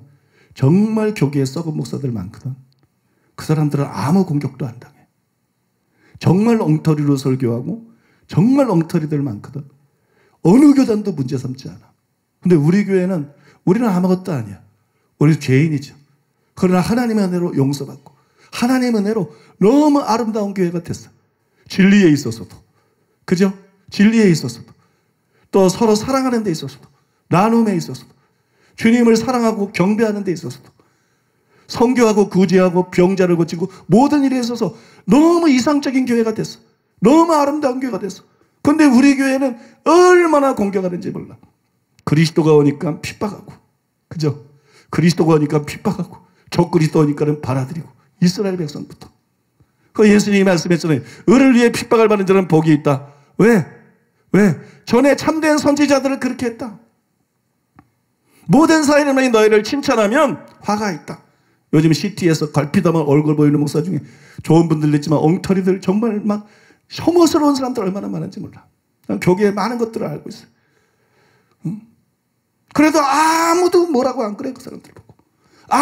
기독교 언론들도 뭐 다 칭송해. 야, 이거 보통 교계가 심각한 거 아니다. 응? 성경 그대로다. 전에 거짓 선지자들을 칭찬했다. 오늘날도 한국교회 똑같습니다. 정말 이 시대가 똑같습니다. 그러니까 언론 보고 평가하면 안 돼. 평판 하나도 중요하지 않아. 사람이 바르지 않은데 그들의 평판이, 교계가 바르지 않은데 그들의 평판이 무슨, 실제로 들어봐야지 설교를. 실제로 들어봐야지. 실제로 와봐야지. 그들의 열매로 그들을 알리라. 그죠? 여기 성령의 열매가 풍성하게 맺혀지는가 안 맺혀지는가, 와서 하나님이 함께 하시고 하나님이 역사하시는가 아닌가 와서 들어보면 다 아시는 거 아니에요? 그래서 사실은 여러분, 우리 수많은 목사님들이 오고 있어요. 여러 교단에 수많은 목사님들, 수많은 선교사님들이 참석하고 있어요. 그래서 배우기도 하고, 그래서 여러분 병 치유받고 가기도 하고, 그죠? 그런 목사님들이 많이 있어요. 또 다음 구절 보겠습니다. 마태복음 23장 39절 내가 너희에게 이르노니 이제부터 너희는 찬송하리로다. 주의 이름으로 오시는 이여 할 때까지 나를 보지 못하리라 하시니라. 여러분 이처럼 예수님은 이스라엘이 계속 거부하다가 나중에 적그리스도를, 그리스도는 거부하고 적그리스도는 받아들이고. 그죠? 참 이게 항상 되풀이돼서 문제야.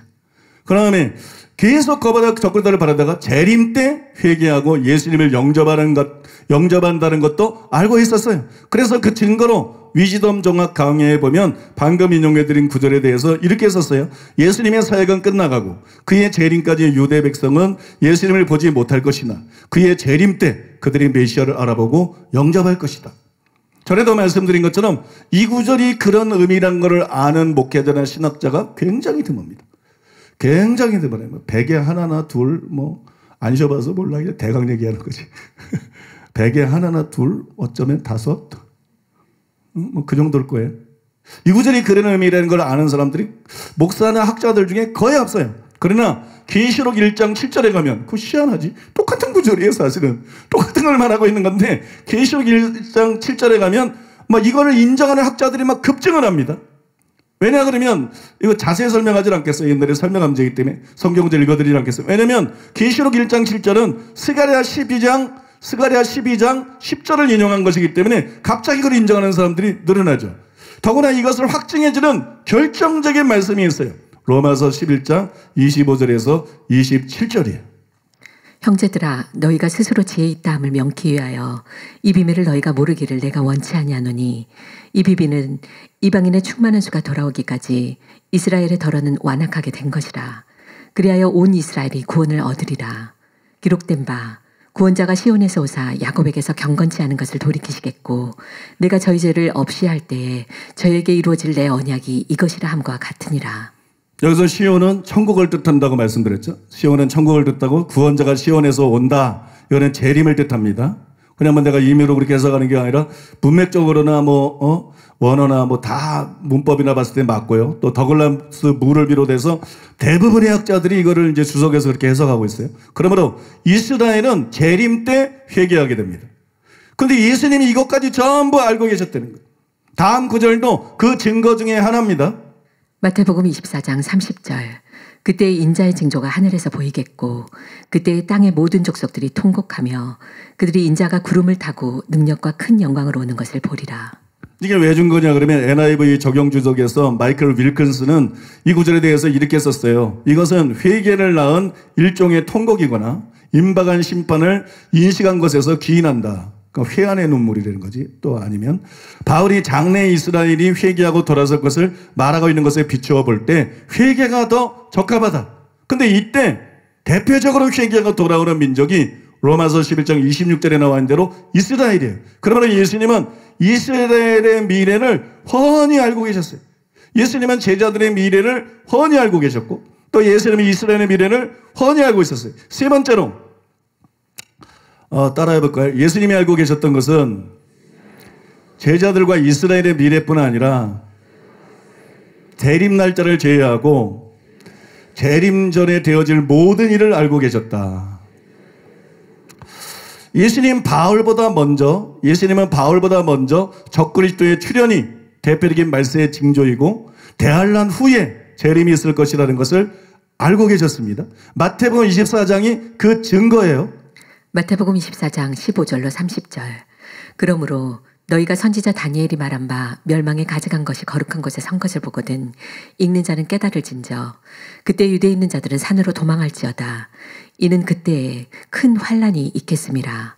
창세로부터 지금까지 이런 환란이 없었고 후에도 없으리라. 그 날들을 감하지 아니하면 모든 육체가 구원을 얻지 못할 것이나 그러나 택하신 자들을 위하여 그 날들을 감하시리라. 그날 환란 후에 즉시 해가 어두워지며 달이 빛을 내지 아니하며 별들이 하늘에서 떨어지며 하늘의 권능들이 흔들리리라. 그때 인자의 징조가 하늘에서 보이겠고 그때 땅의 모든 족속들이 통곡하며 그들이 인자가 구름을 타고 능력과 큰 영광으로 오는 것을 보리라. 여러분 이 말씀에 드러나 있는 것처럼 우리가 이를 통해서 예수님이 재림의 정확한 시기를 제외하고 모든 것을 알고 계셨다. 하나님이시니까. 그죠? 예수님이 재림 시기만 제외하고 모든 것을 알고 계시다. 이거를 알고 우리가 알 수 있습니다. 그런데 여러분 이 사실이 매우 중요합니다. 이 사실이 매우 중요해요. 여러분 이거 잘 들으셔야 돼요. 아까도 말씀드렸지만 여러분들이 이거를 쉽게 이해할 수 있도록 제가 조금씩 반복을 하고 있는데 이걸 잘 들으셔야 됩니다. 우리가 마태복음 10장 23절을 이해하려면 이 구절만 가지고 씨름하면 안 돼요. 이 구절만 가지고는 암만 실험해도 답이 안 나와요. 이 구절만 가지고 실험하면 안 되고, 여러분에게 설명해드린 예수님이 무엇을 모르셨고 또 예수님이 무엇을 알고 계셨는지 이걸 알아야 돼요. 여기에 주목해야 돼요. 왜냐하면 그래야 예수님이 어떤 의도로 어떤 의미로 이 말씀했는지를 알 수가 있기 때문에, 그래야 이 말씀이 해석이 된다는 거예요. 이 말씀이 무슨 뜻인지 무슨 의미인지 해석이 된다는 거예요. 자, 예수님은 재림 날짜를 모르셨어요. 그러니까 이 구절은 문자 그대로 제자들이 모든 동네를 다 다니기 전에, 즉 그 시대에 재림이 있다, 그런 의도가 아니다, 그런 의미가 아니다, 그거 말씀드렸어요. 근데 반면에 예수님은 제자들의 미래, 그 다음에 이스라엘의 미래, 그 다음에 재림 날짜를 빼고 재림 전에 일어날 모든 일들을 알고 계셨어요. 이것이 이 구절을 해석할 수 있는 열쇠예요. 이것이 이 구절을 해석할 수 있는 열쇠, 이것이 키입니다. 그러면 이제부터 키를 한번 돌려보겠습니다. 키를 한번 돌려보겠습니다. 먼저 예수님은 제자들의 미래를 아시기 때문에 제자들이 이번 전도 여행을 통해서 이스라엘 모든 동네를 다 다닐 수 없다는 것을 아셨습니다. 그들은 계속 전도 여행만 할 것이 아니라 예수님과 동행해야 돼요. 예루살렘에서 사역하고 나중에 이방 나라에 가서 순교할 것입니다. 이 모든 것을 예수님이 아셨습니다. 그러므로 내가 진실로 너에게 이르노니 이스라엘의 모든 동네를 다 다니지 못하여서 인자가 오리라. 예수님의 이 말씀은 조금 더 이상한 것이 아니죠. 전혀 이상한 표현이 아닙니다. 다음으로 예수님은 이스라엘이 그리스도이신 자신을 계속 거부하다가 적그리스도를 받아들일 것을 아셨어요. 그리고 그들이 이방인의 충만한 수가 차기까지 둔한 마음을 갖고 있다가 재림 때 회개하고 돌아올 것도 아셨습니다. 그러므로 예수님이 뭐라 하느냐, 이스라엘이 복음화되지 않은 상태에서 재림이 있을 것을 알고 계셨어요. 이해하십니까? 이스라엘이 복음화되지 않은 상태에서 재림이 발생한 것을 알고 있었어요. 따라서 내가 진실로 너에게 이르노니 이스라엘의 모든 동네를 다 다니지 못하여서 인자가 오리라. 이 말씀이 조금 더 이상한 말이 아니에요. 왜냐하면 이스라엘 모든 동네를 다 다닌다는 것은 넓은 의미에서 이스라엘의 복음화를 뜻하기 때문에, 그래서 조금 더 이상한 말이죠, 아니죠? 그런데 이 두 가지를 다 알고 계시는 예수님의 심정이 어땠을까요? 그게 중요합니다. 예수님은 제자들의 미래를 알아요. 예수님은 이스라엘의 미래를 알아요. 이 두 가지를 다 아시는 예수님이 지금 이 말씀하신 건데, 이 두 가지를 다 알고 계시는 예수님의 심정이 어땠을까요? 예수님은 사람들을 구원하기 위해서 하늘 보좌를 버리고 이 땅에 오셨어요. 예수님은 지금 한 영혼이라도 더 구원하기 위해서 제자들을 본인이 나가서 열심히 전도하다가 너무 전도해야 될 때 많고, 그러니까 제자들에게 능력을, 자신의 능력, 병 고치는 능력, 귀신 쫓는 권세를 나눠주셔가지고 둘씩 짝지어서, 여러분 혼자 하는 것보다 여러 팀이 하면 더 빠르니까 막 파송을 하는 중이셨어요. 그런데 어차피 이 전도여행으로 이스라엘 모든 동네를 전도할 수 없다는 것을 알고 계십니다. 게다가 재림 전까지 이스라엘은 완하게 돼서 선민인 이스라엘의 복음화가 완성될 수 없다는 것도 알고 계십니다. 여러분, 그러니 그들에게는, 이스라엘 동네들에 사는, 모든 동네에 사는 그들에게는 지금 이 전도여행이 구원받을 수 있는 마지막 기회일 수 있어요. 이해되시죠? 이것이 여러분 이 마지막 기회일 가능성이 있어요. 나중에 예루살렘에서 성령 임하고 그 여파로 구원받을 사람도 일부 있겠지만, 이게 뭐 전국이 아니기 때문에, 예루살렘 중심의 역사이기 때문에 이 사람들이 여러분 구원받을 수 있는 마지막 기회일 수 있어요. 예수님이 이들을 구원하기 원하셔요. 그런데 설상가상으로 성경에 예언된 성취해야 될 사명들이 있어요, 예수님. 그래서 계속 여기서 머무를 수가 없어.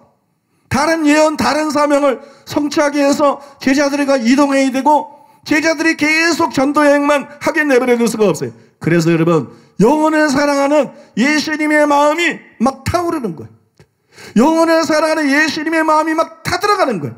그래서 예수님이 이 구절에서 한 말씀의 그 심중을, 이 말씀하셨을 때 그 심중을, 그 다음에 이 구절의 의도를 제가 여러분들이 이해하기 쉽게 좀 풀어서 설명을 해보면, 제 말로 풀어서 설명해보면 이런 의미입니다. 나는 이스라엘 모든 동네 사람들을 구원하기를 원한다. 그러나 너희가 이스라엘 모든 동네를 다니며 전도할 시간이 없구나. 더구나 이스라엘은 재림 때까지 마음이 완고하여 회개치 않을 것이다. 재림 때까지 복음화되지 않을 것이다. 즉 나는 이스라엘 모든 동네 사람들을 구원하기 원한다. 그러나 너희가 이스라엘 모든 동네를 다니며 전도할 시간이 없구나.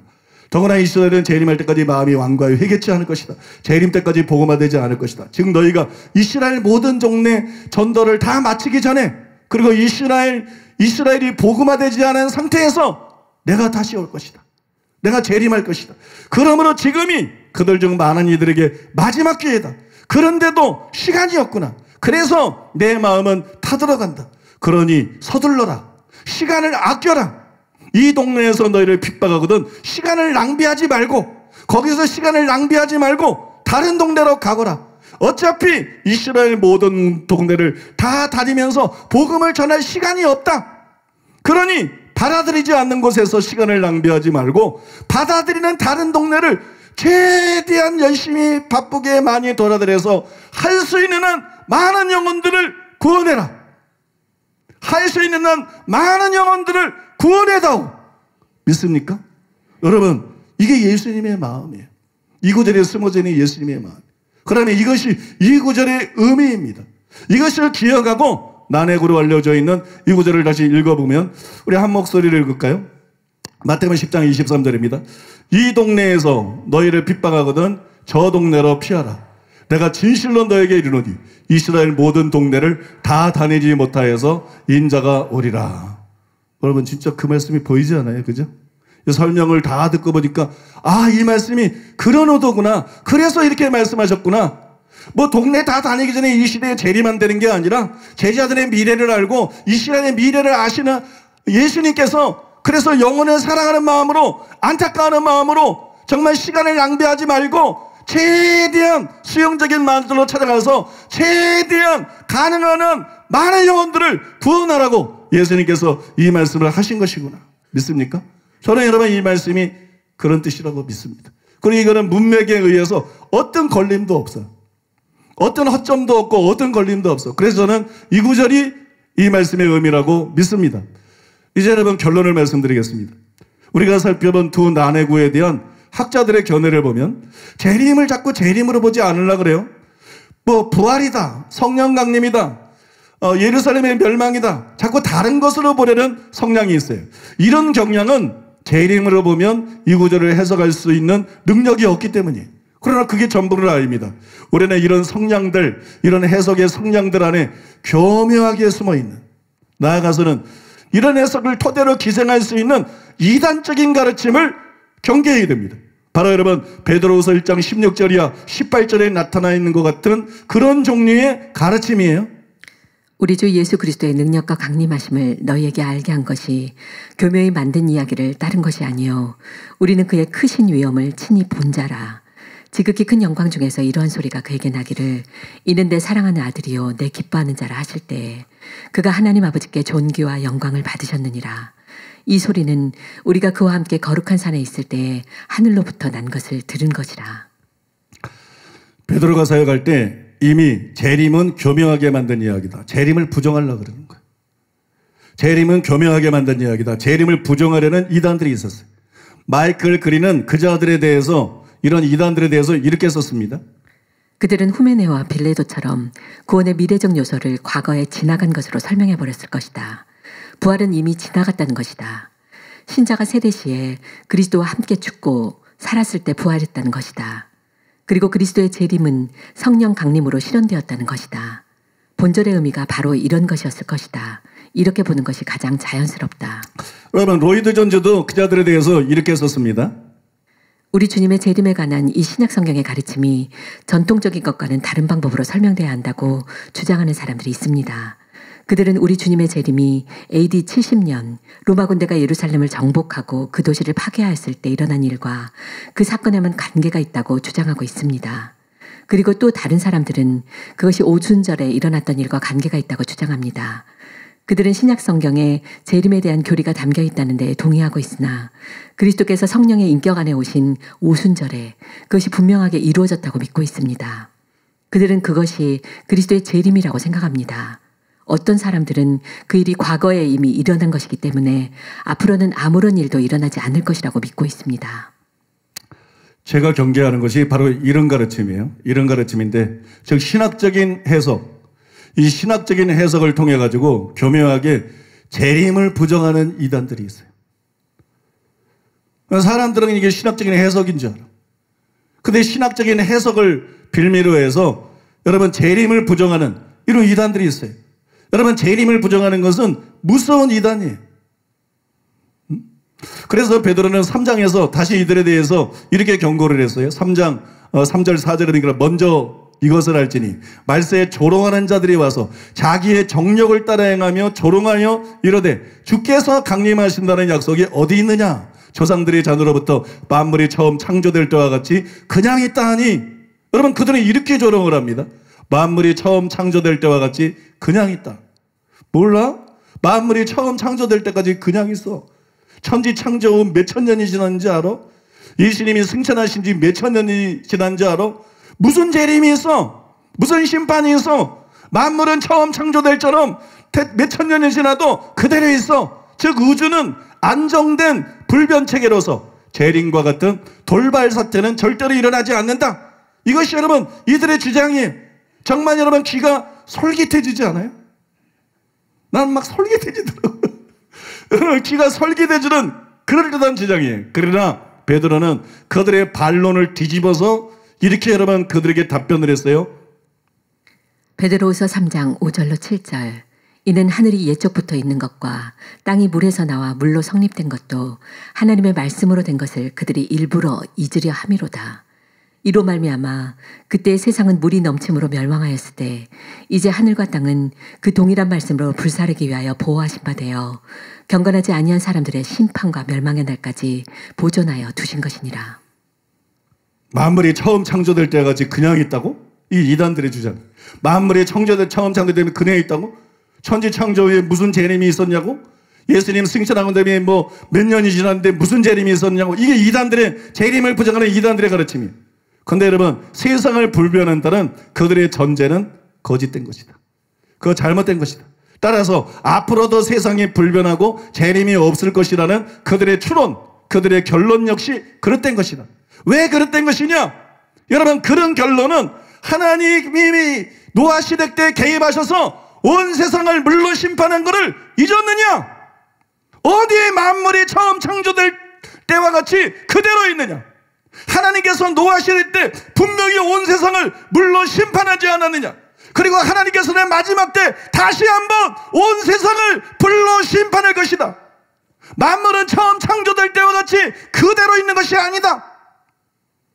왜 이것을 못 믿을 것이라고 생각하느냐? 왜 이것을 못 믿느냐? 여러분 지금 읽어드린 베드로의 논조가 그것이에요. 베드로가 지금 읽어드린 말씀을 통해서 그 얘기를 하고 있는 것이에요. 그런데 저는 초대교회 때 발행했던 이단들과 마찬가지로 오늘날 이사야서의 천년왕국에 대한 예언, 뭐 이거는 복음을 통해 가지고 사람들이 구원받는 모습을, 천년왕국에 대한 건데 복음을 통해서 사람들이 구원받는 모습을 뭐 비유적으로 말한 것이다, 뭐 이런 거. 계시록의 새 예루살렘 성에 대한 거, 이건 새 예루살렘 성은 실제 새 예루살렘 성이 아니고 이건 교회를 상징한다. 뭐 심지어는 새 하늘과 새 땅까지 상징으로 보아가지고 재림을 교묘하게 부정하려는 이런 움직임이 신학개혁에 있는 것을 보고 있어요. 저는 실제로 그렇게 주장하는 여러분 목사의 말을 들었어요. 실제로 그렇게 주장하는 목사의 말을 들은 적도 있어요. 우리는 절대로 그런 주장에 혹하면 안 됩니다. 왜냐하면 그것은 후메네오와 빌레드의 주장과 같은 주장이에요. 바울이 경계했던 바로 그런 이단사설이라는 거예요. 디모데후서 2장 16절로 18절. 망령되고 헛된 말을 버리라. 그들은 경건하지 아니함에 점점 나아가나니 그들의 말은 악성 종양이 퍼져나감과 같은데 그 중에 후메네오와 빌레도가 있느니라. 진리에 관하여는 그들이 그릇되었도다. 부활이 이미 지나갔다 하므로 어떤 사람들의 믿음을 무너뜨리느니라. 부활이 예수님 재림 때 하는 거잖아요. 재림 때 부활하잖아요. 부활이 지나갔다. 재림 지나갔다는 거죠. 그죠? 재림을 자꾸 다른 거로 보는 거야. 그죠? 재림을 막 부활로, 재림을 뭐 오순절 강림으로, 그죠? 성령 강림으로, 재림을 뭐 주 70년 뭐 예루살렘 성에 함락되는 거로 자꾸 이걸 다르게 보는 거예요. 여러분 이런 가르침들 너무 위험하다는 거예요. 예수님은 이렇게 말씀했어요. 내가 곧 오리라 그랬어요. 그 다음에 예수님은 또 말씀했어요. 내가 속히 오리라. 예수님이 내가 곧 올게. 내가 속히 올게. 잠깐만 기다려. 내가 곧 올게. 그러셨어요. 그러나 벌써 승천하신 지 2000년이 지났어요. 2000년이 넘게 지났어요. 그래서 의심하는 마음이 막 들 수 있어요. 나도 막 의심하는 마음이 들더라고. 옛날에. 하나님 말씀을 제대로 모를 때는 막 갈등이 되더라고. 의심하는 마음 들 수 있잖아요, 여러분.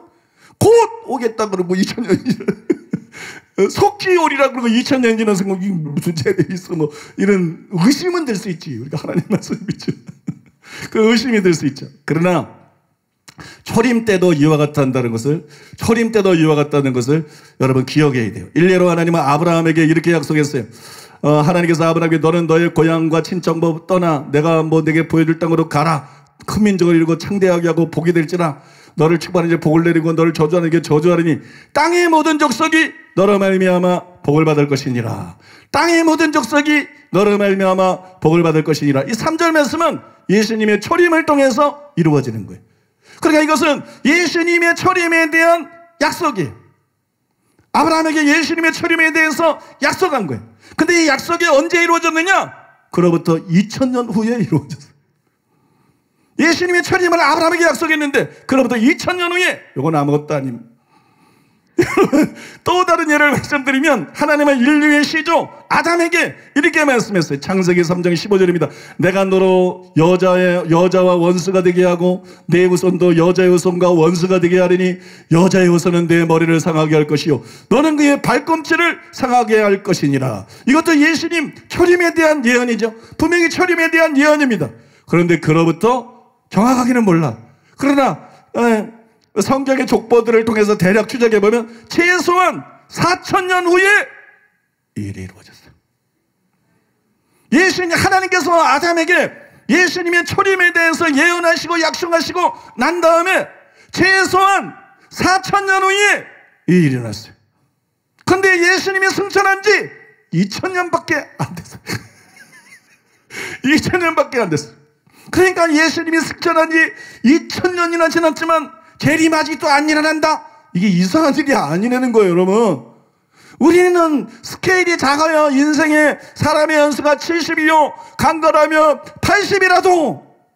나도 50 이제 8이야. 58밖에 안 됐는데 벌써 이래 늙었어. 그러면 사람은 스케일이 달라요. 사람들은 곧 오리라 그러면 그 사람들이 말하는 곧하고 영원히 존재하시는 영원히 존재하고 또 존재하고 그 하나님께서 내가 곧 오리라 그 곧하고 그게 단어만 같이 같은 내용이 아니에요. 그 단어만 하나님이 속기하고 그게 여러분 우리 인간 차원에서 보면 안 돼요. 우린 70, 80이니까 그 고시 진짜 고시네 이제 속기가. 근데 하나님은 영원하시기 때문에 하나님이 곧 했을 때 그건 몰라.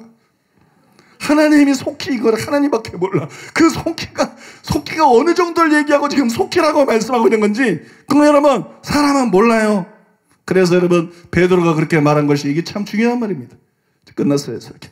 베드로가 뭐라 하냐면 베드로후서 3장 8절과 9절에서 사랑하는 자들아 주께는 하루가 1000년 같고 1000년이 하루 같은 이 한 가지를 잊지 말라. 주의 약속은 어떤 이들이 더이다고 생각하는 것처럼 더딘 것이 아니라 오직 주께서는 너희를 오래 참아서 아무도 멸망치 않고 다 회개하게 이르기를 원하시니라. 사랑하는 자들아 주께는 하루가 1000년 같다.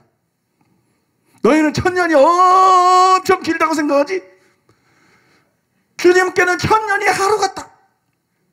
1000년을 하루같이. 너희들에게는 곧 오겠다 그러면은 내일 오거나 일주일 후에 오거나 이달 안에 오거나 그거지.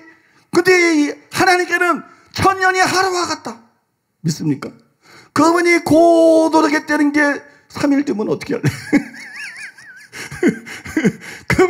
그분이 곧 오시겠다고 하는 게 4일 뒤면 어떻게 할래? 우리 입장에서 만유의 주이신 만왕의 왕이시고 영원한 지존자이신 하나님의 말씀을 이해하려고 그러면 안 돼요. 하나님은 정말 하루가 1000년 같고 1000년이 하루 같습니다. 믿습니까? 그러니까 여러분 그냥 1세기에 다 올 줄 알았는데 예수님 재림이 늦어지고 이런 게 아니에요. 예수님이 승천하신 지 2000년이 지났는데 재림이 없다 그래서 조금 더 이상한 게 아니에요. 그러니까 여러분, 누가 뭐래도 예수님은 반드시 재림하신다. 믿습니까? 누가 뭐래도 예수님은 반드시 재림하신다. 그걸 꼭 믿으시길 바랍니다. 이걸 안 믿으면 썩어져 가는 거예요. 방탕하게 되는 거예요. 재림이 없고 심판이 없으면 괴지나 칭칭나내죠. 여러분, 재림이 없고 심판이 없으면 제멋대로 살다가 죽는 거죠. 정욕대로, 욕심대로, 이기적으로 살다가 죽는 거죠. 재림이 있으니까 깨어있는 거죠. 재림이 있으니까 거룩을 추구하는 거죠. 재림이 있으니까 그 주님을 바라보고, 믿습니까?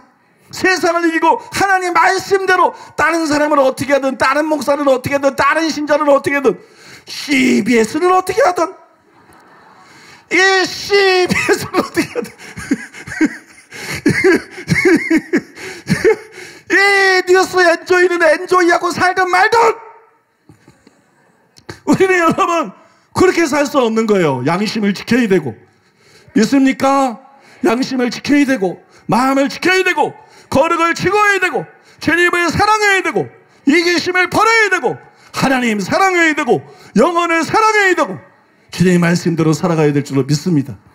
여러분, 부활신앙으로 무장하게 되시기를 바랍니다. 부활신앙으로 무장해서 항상 기도하시기를 바랍니다. 여러분, 항상 기도하고 깨어있는 저와 여러분 되어야 될 줄로 믿습니다. 깨어있다가 예수님 맞아야 될 줄로 믿습니다.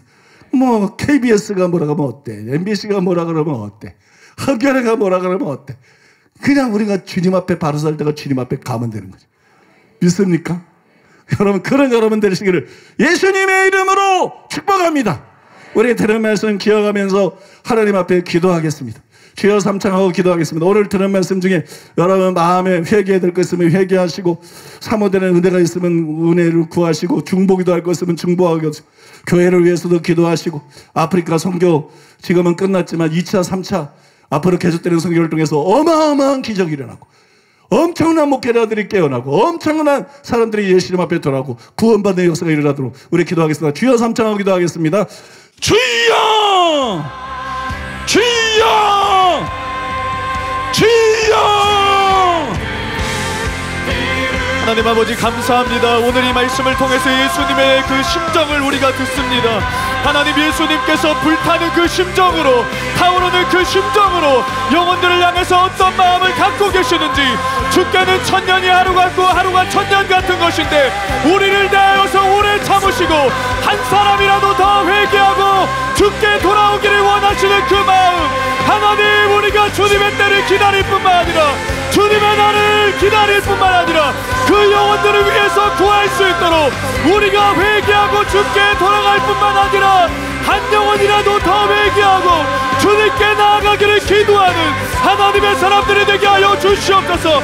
아프리카에서 울려 퍼지는 그 소식이 이 땅의 완악한 자들에게도 울려 퍼지게 하시고, 하나님, 그들의 마음을 하나님 자명종과 같이 깨우게 하시고, 하나님이 시대가 깨어나고 전 세계 열방이 깨어나는 역사가 일어나게 하여 주시옵소서. 회개하라, 천국이 가까이 왔느니라. 주님, 우리가 주님의 음성을 듣게 하소서. 주님의 마음을 듣게 하소서. 주님의 심정을 듣게 하소서. 그리고 우리의 마음이 먼저 회개하게 하시고 먼저 주님 앞에 엎드릴 수 있는 자들, 그래서 영혼들을 진짜 깨우고 주님께 나아갈 수 있는 자들이 되게 하여 주시옵소서. 우리에게 주님 자다가 깰때라고 말씀하시고 계십니다. 때가 쓰기를 분별하라고 지금 말씀하고 계십니다. 우리가 어떤 때를 살아가고 있는지 주님 기억하게 도와주시면서, 지금은 허랑방탕할 때가 아닙니다. 일신의 쾌락을 쫓을 때가 아닙니다. 회개할 때입니다. 하나님께 마음을 쏟을 때입니다. 거룩을 추구하고 다시 오실 주님을 맞이할 준비를 해야 될 때입니다. 언제 주님이 오실지 알지 못하지만 그때를 맞이하기 위해서 지금도 우리가 신부의 단장을 해야 될 때임을 기억하게 도와주시면서, 우리가 방심하다가 나태하게 있다가 주님이 언제 오실지 모르는 그런 사람으로 살고 있다가 주님, 우리가 그때를 놓치는 것이 아니라 주님을 맞이할 수 있는 준비를 하게 하여 주시고, 영광스러운 주님의 재림의 때를 기쁨으로 맞이하게 도와주시면서 우리 마음 가운데 이 말씀을 통하여 다시 한번 도전하시고 깨닫게 하시는 주님을 찬양합니다. 우리의 마음이 깨어있게 하여 주시면서 너희가 깨어있어야 된다, 너희가 잠자고 있지 말고 깨어있어야 된다고 말씀하시는 주님, 우리가 이 시기를 분별하게 하시고 더욱더 마음을 쏟아 주님을 향하여 나아가게 하여 주시면서 주님이 다시 오실 때를 준비하게 하여 주시면서 주님이 반드시 오신다는 사실을 땅끝까지 증거하여서 수많은 사람들에게 나타나게 있지 말고 주님을 맞을 준비를 할 수 있도록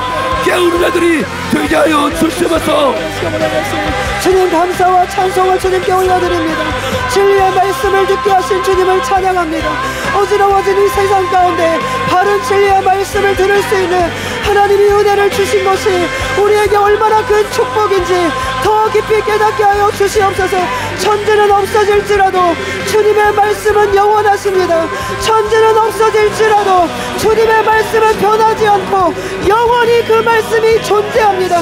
내가 오리라 하셨으면 오시는 것입니다. 하나님이 살아계시다고 말씀하시면 하나님은 살아계시는 것입니다. 하나님 우리에게 깨어있으라 말씀하시면 우리는 반드시 깨어있어야 하는 것입니다. 하나님 우리가 주의 말씀 가운데 더 창념하게 하여 주시옵소서. 우리를 흔들어 놓으려는 모든 거짓 진리에서 거짓들에서 우리가 굳게 서게 하시고 하나님 깨어있게 하여 주시옵소서. 주의 말씀 가운데 있게 하여 주시옵소서. 진리의 말씀을 붙잡고 그 진리가 이 어지러운 세상을 흔들어 놓을 수 없도록 우리가 진리로 무장되게 하여 주시옵소서. 하나님 은혜를 구합니다. 하나님 더욱 은혜를 구합니다. 사모하는 마음을 부으소서. 더 갈망하는 마음을 부으소서. 하나님의 말씀 앞에 감사함으로 나아가게 하소서. 우리를 인도하시는 주님의 사랑을 감사함으로 주님 닮기를, 주님 닮아가기를, 주의 형상 이루기를, 십자가를 지는 삶을 끝까지 살아갈 수 있기를 주님께 구합니다. 하나님 은혜를 부어주시옵소서. 우리에게 더 큰 은혜를 부어주시옵소서. 주의 성령님 우리와 함께하여 주시옵소서. 하나님 이 시대에 수많은 잘못된 흐름들이 있습니다. 잘못된 거짓된 가르침들이 있습니다. 신신학 자유주의의 흐름과 종교다원주의의 흐름들이 있습니다. 하나님 그 흐름들이 마치 범람한 나일감처럼 수많은 영혼들을 주님 그 강물에 던져놓고 있는데 하나님 우리는 무엇을 하고 있습니까? 하나님 우리가 깨어나게 하여 주시옵소서. 우리가 깨어있게 하시고 그 영혼들을 건져낼 수 있는 하나님의 사람들이 되게 하여 주시옵소서. 예수님의 마음, 예수님의 심정, 그 영혼들을 향해서 타들어가시는 한 영혼이라도 더 구원하기를 원하시고 한 영혼이라도 더 회개하기를 원하시는 그 예수님의 마음이 우리에게 부어줘서 하나님 우리도 그들을 살리게 하여 주시옵소서. 예수님을 잃어버리고도 깨닫지 못하는 자들에게 주님을 전하여 줄 수 있는 하나님의 사람들로 일어나게 하여 주시옵소서. 우리가 먼저 깨어있기를 원합니다. 우리가 먼저 이 진리로 일어나기를 원합니다. 이 복음의 진리로 우리의 마음을 쳐서 연단하고 달려나기를 원합니다. 결코 흔들리지 않는 나라, 결코 흔들리지 않는 나라, 우리가 그 나라를 받았을 때 이 땅이 우리에게 없지 않다 할지라도 이 세상이 의로 인해서 우리를 박해한다 할지라도 하나님 우리가 흔들리지 않게 하시고 뿐만 아니라 수많은 영혼들을 그 흔들림 가운데서 건져낼 수 있는 하나님의 사람들이 되게 하여 주시옵소서. 진리가 주님 굳건하게 서야 합니다. 진리가 굳건하게 서야 합니다. 그것이 영혼들을 살릴 수 있습니다. 그것이 영혼들을 깨울 수 있습니다. 주님 우리 가운데 진리로 더욱더 일어나는 하나님의 사람들이 되게 하여 주시옵소서. 무엇이 중요한지를 놓치지 않게 하여 주시면서 영원한 것이 중요한 것입니다. 이 땅에 살면서 끝나는 것이 중요한 것이 아니라 영원히 변치 않은 그것이 중요한 것입니다. 하나님 말씀, 진리이신 주의 말씀은 영원한 것입니다. 반석과 같이 그 말씀은 흔들리지 않을 것입니다. 하나님의 말씀은 영원할 것입니다. 하나님을 경외하는 사람들도 영원할 것입니다. 우리의 목숨이 붙어있는 이 땅의 삶만을 추구하는 것이 아니라 땅에서 썩어 없어질 것에 우리의 마음을 빼앗기는 것이 아니라 영원한 주님의 나라, 영원한 진리의 하나님 말씀, 그것이 우리의 마음을 두게 하여 주시면서 무엇을 붙잡아야 살 수 있는지, 무엇을 붙잡아야 우리가 영원히 주님 앞에서 흔들리지 않고 견고한 나라를 얻을 수 있는지 기억하게 도와주시면서 세상에 속한 것들이 무엇인지를 깨닫게 하여 주시면서 아무리 좋아 보일지라도, 아무리 귀해 보일지라도 세상의 것들은 다 지나가고 말 것입니다. 명예도 자랑도 인기도 다 무너지고 말 것입니다. 영원하게 변치 않는 주님의 나라, 영원하게 변치 않는 주님의 사랑, 주님만을 꽂는 것, 주님을 얻는 것, 이것이 우리의 마음을 쏟게 하여 주시면서 우리의 소망이 어디 있는지를 돌아보게 하시면서 땅의 소망을 두는 자들이 아니라 영원하신 주님의 나라에 소망을 두고 살아갈 수 있도록 주님 은혜를 부어주시면서 우리의 심령 가운데 이 진리의 빛에 비춰주셔서 견고하여 흔들리지 않게 하여 주시면서 무엇을 두려워해야 될지를 기억하게 하여 주시면서 땅의 것 때문에 두려워하지 않게 하소서.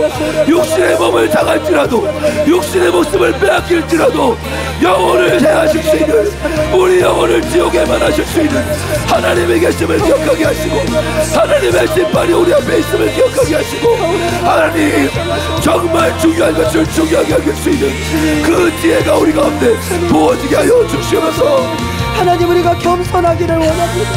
심령이 가난한 자에게 천국을 주시고 하나님의 마음을 주시고 하나님을 닮을 수 있게 하시는 것처럼 하나님, 우리가 겸손히 주님 앞에 머무르기를 원합니다. 하나님 말씀하실 때 그 말씀 한마디 한마디를 놓치지 않는 진정한 겸손으로 하나님 말씀 앞에 서게 하여 주시옵소서.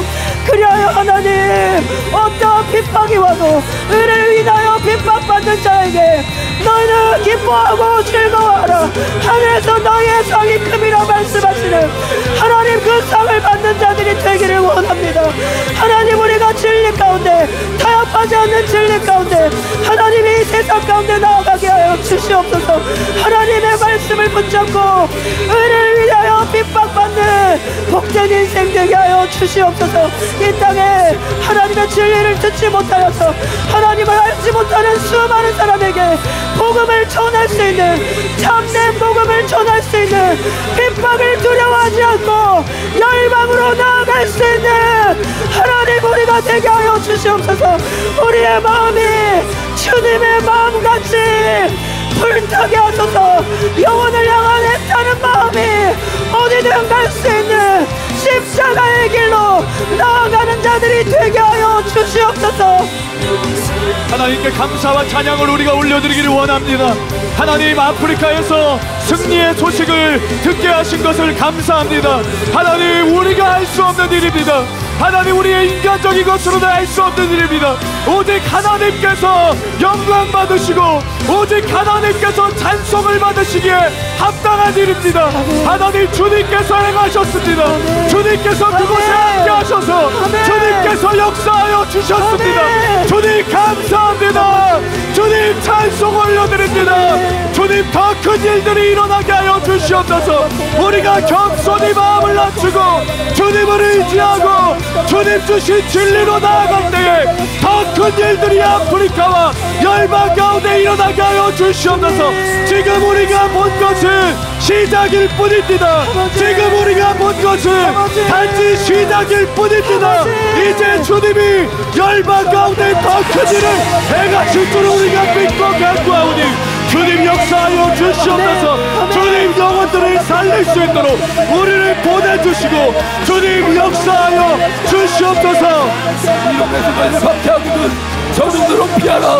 단순히 피하라는 것이 아니라 내가 악하기 때문에, 내가 너무나 급하기 때문에, 복음을 전해야 될 수많은 사람들이 있기 때문에 더욱더 복음을 받아들이는 사람들에게 다가가라고 하신 것입니다. 주님, 아프리카의 문을 주님이 여셨습니다. 열방의 문을 주님이 열기 시작하셨습니다. 수많은 영혼들이 주의 말씀을 들을 때에 그 심령이 깨뜨려지고 1000명의 사람에게 복음을 전할 때 900명의 사람이 듣고 깨뜨려지는 역사가 아프리카 땅에서 일어나고 있습니다. 놀라운 일을 행하신 주님, 이 한국 땅에서 또 유럽에서 완악한 자들, 그 마음이 강박한 자들이 있지만 그들에게 우리도 복음을 전해야 되지만 주님은 더 많은 사람들을 구원하기 위해서 사랑하는 교회가 열방으로 나가서 주의 말씀을 들을 수 있는 준비된 사람들, 그 말씀이 경솔하고 그 말씀이 나는 마음이 낮아진 사람들에게 가서 전하라고 말씀하시고 지금도 아프리카에서 그 일을 행하셨습니다. 주님, 계속된 아프리카 선교 가운데 역사하여 주시면서 주님을 알지 못해서 진리의 말씀을 듣지 못해서 성령의 능력을 경험하지 못해서 주님을 믿지 못했던 그들이지만 진리의 말씀을 듣게 되고 살아계신 하나님의 역사를 보게 되면 그들이 주님께로 돌아오게 될 것입니다. 한 명, 두 명이 아니라 100만, 1000만, 수억의 사람들이 주님께 돌아오게 될 것입니다.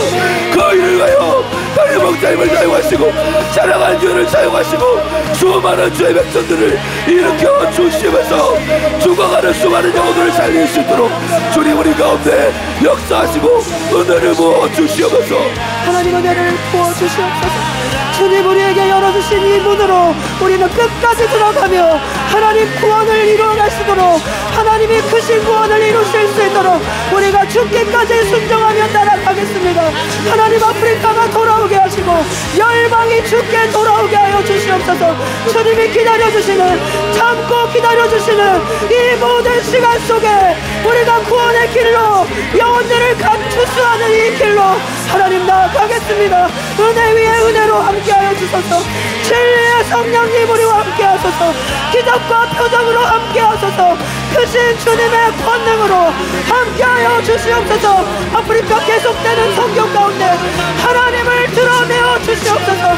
주님의 이름만 높아지는 놀라운 선교의 여행들이 계속해서 이루어질 수 있도록 주님 함께하여 주시옵소서.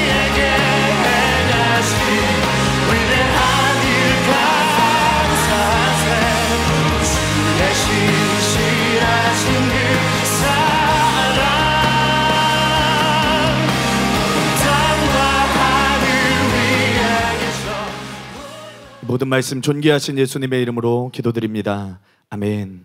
이제 담임 목사님께서 나오셔서 드려진 예물 위해 축복해 주시고 축도로 주일 일부 예배를 마치겠습니다.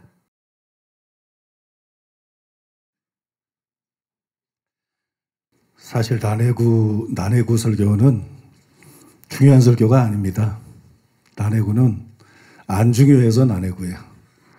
안 중요해서 난해구고 알아도 그만 몰라도 그만 굉장히 궁금하니까 10년, 20년, 30년도 궁금하니까 그냥 설명을 해드린 거지 난해구 설교는 중요한 거 아니에요. 나중에 이제 한참 살다가 언제 생각나면 베드로 전서 3장에 나오는 옥에 있는 영들에 대해서 예수님이 영으로 가서 옥에 있는 영들에게 전파하셨다는 것에 대해서 그때도 제가 최근에 하나님께서 그걸 해석할 수 있게 해주셨기 때문에 설명은 드리겠지만 언제 할지 몰라요. 그게 뭐 중요한가? 뭐 난해고 하는 게 중요한가? 복음을 하는 게 중요하지. 진리를 알고 그 말씀대로 살아가는 게 중요하지. 믿습니까? 그게 뭐 궁금해서 궁금해하는 분들이 많으니까 새해를 맞이해서 난해고 했는데 다음 주부터 하는 설교는 중요합니다. 다음 주부터 하는 설교는 엄청 중요합니다. 성령의 은사들에 대한 건데 성령의 은사 중에 특별히 예언의 은사, 지혜의 말씀의 은사, 지식의 말씀의 은사, 영분별의 은사에 대해서 너무나 이 영성운동에서 잘못 알고 있기 때문에 성경에 무지하다 보니까 체험만 따라가다 보니까 너무 이걸 잘못 알고 있어서 거기서 대해서 이게 그냥 잘못 아는 데서 끝난 게 아니라 그 잘못 아는 것 때문에 파생된 교회 안에 교계 안에 문제점이 심각합니다. 그래서 다음 주부터 그 말씀을 전할 건데 이제 첫 시간부터 여러분이 들어보면 아주 그냥 경악을 할 거예요. 경이로울 거예요. 너무 이제 중요한 얘기고 또 여러 차례에 걸쳐서 성령님께서 저에게 성령의 은사에 대해서 깊은 계시들을 주셨고 오늘 아침에도 제가 새벽 3시에 일어났는데 새벽 3시까지 3시에서 5시까지 이 성령의 은사에 대해서 또 성령님께서 계속 연구하는데 깨닫게 하시고 가르쳐 주시고 정말 듣도 보도 못한 것들을 깨닫게 하시고 가르쳐 주시고 그러셔서 저도 이번 설교가 엄청 기대됩니다. 이 성령의 은사, 성령의 은사 바로 알기라 그럴까?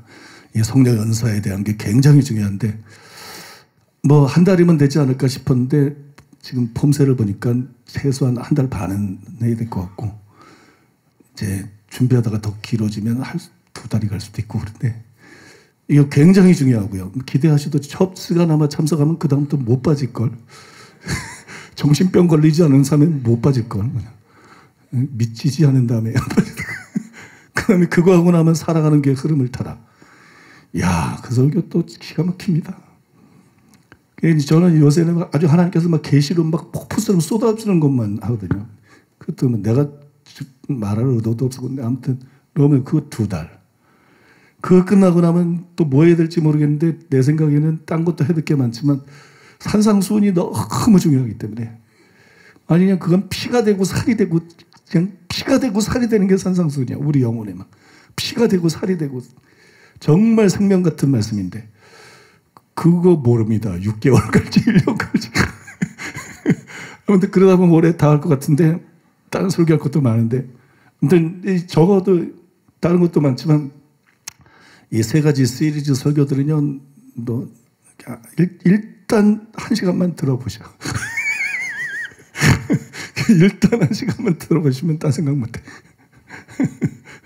제가 우리 목사님들에게도 깨달은 거 조금씩 얘기해주면 막 그냥 아주 경이로워가지고, 경이로워서 막 완전히 우리 목사님들이 압도가 돼요. 근데 그게 뭐 제 지혜가 아니고 그 하나님의 은혜로 필요하니까, 지금 필요하니까 하나님께서 막 그렇게 깨달음들을 물부터 부어주고 있는 것이기 때문에, 여러분들은 복받은 분들이에요.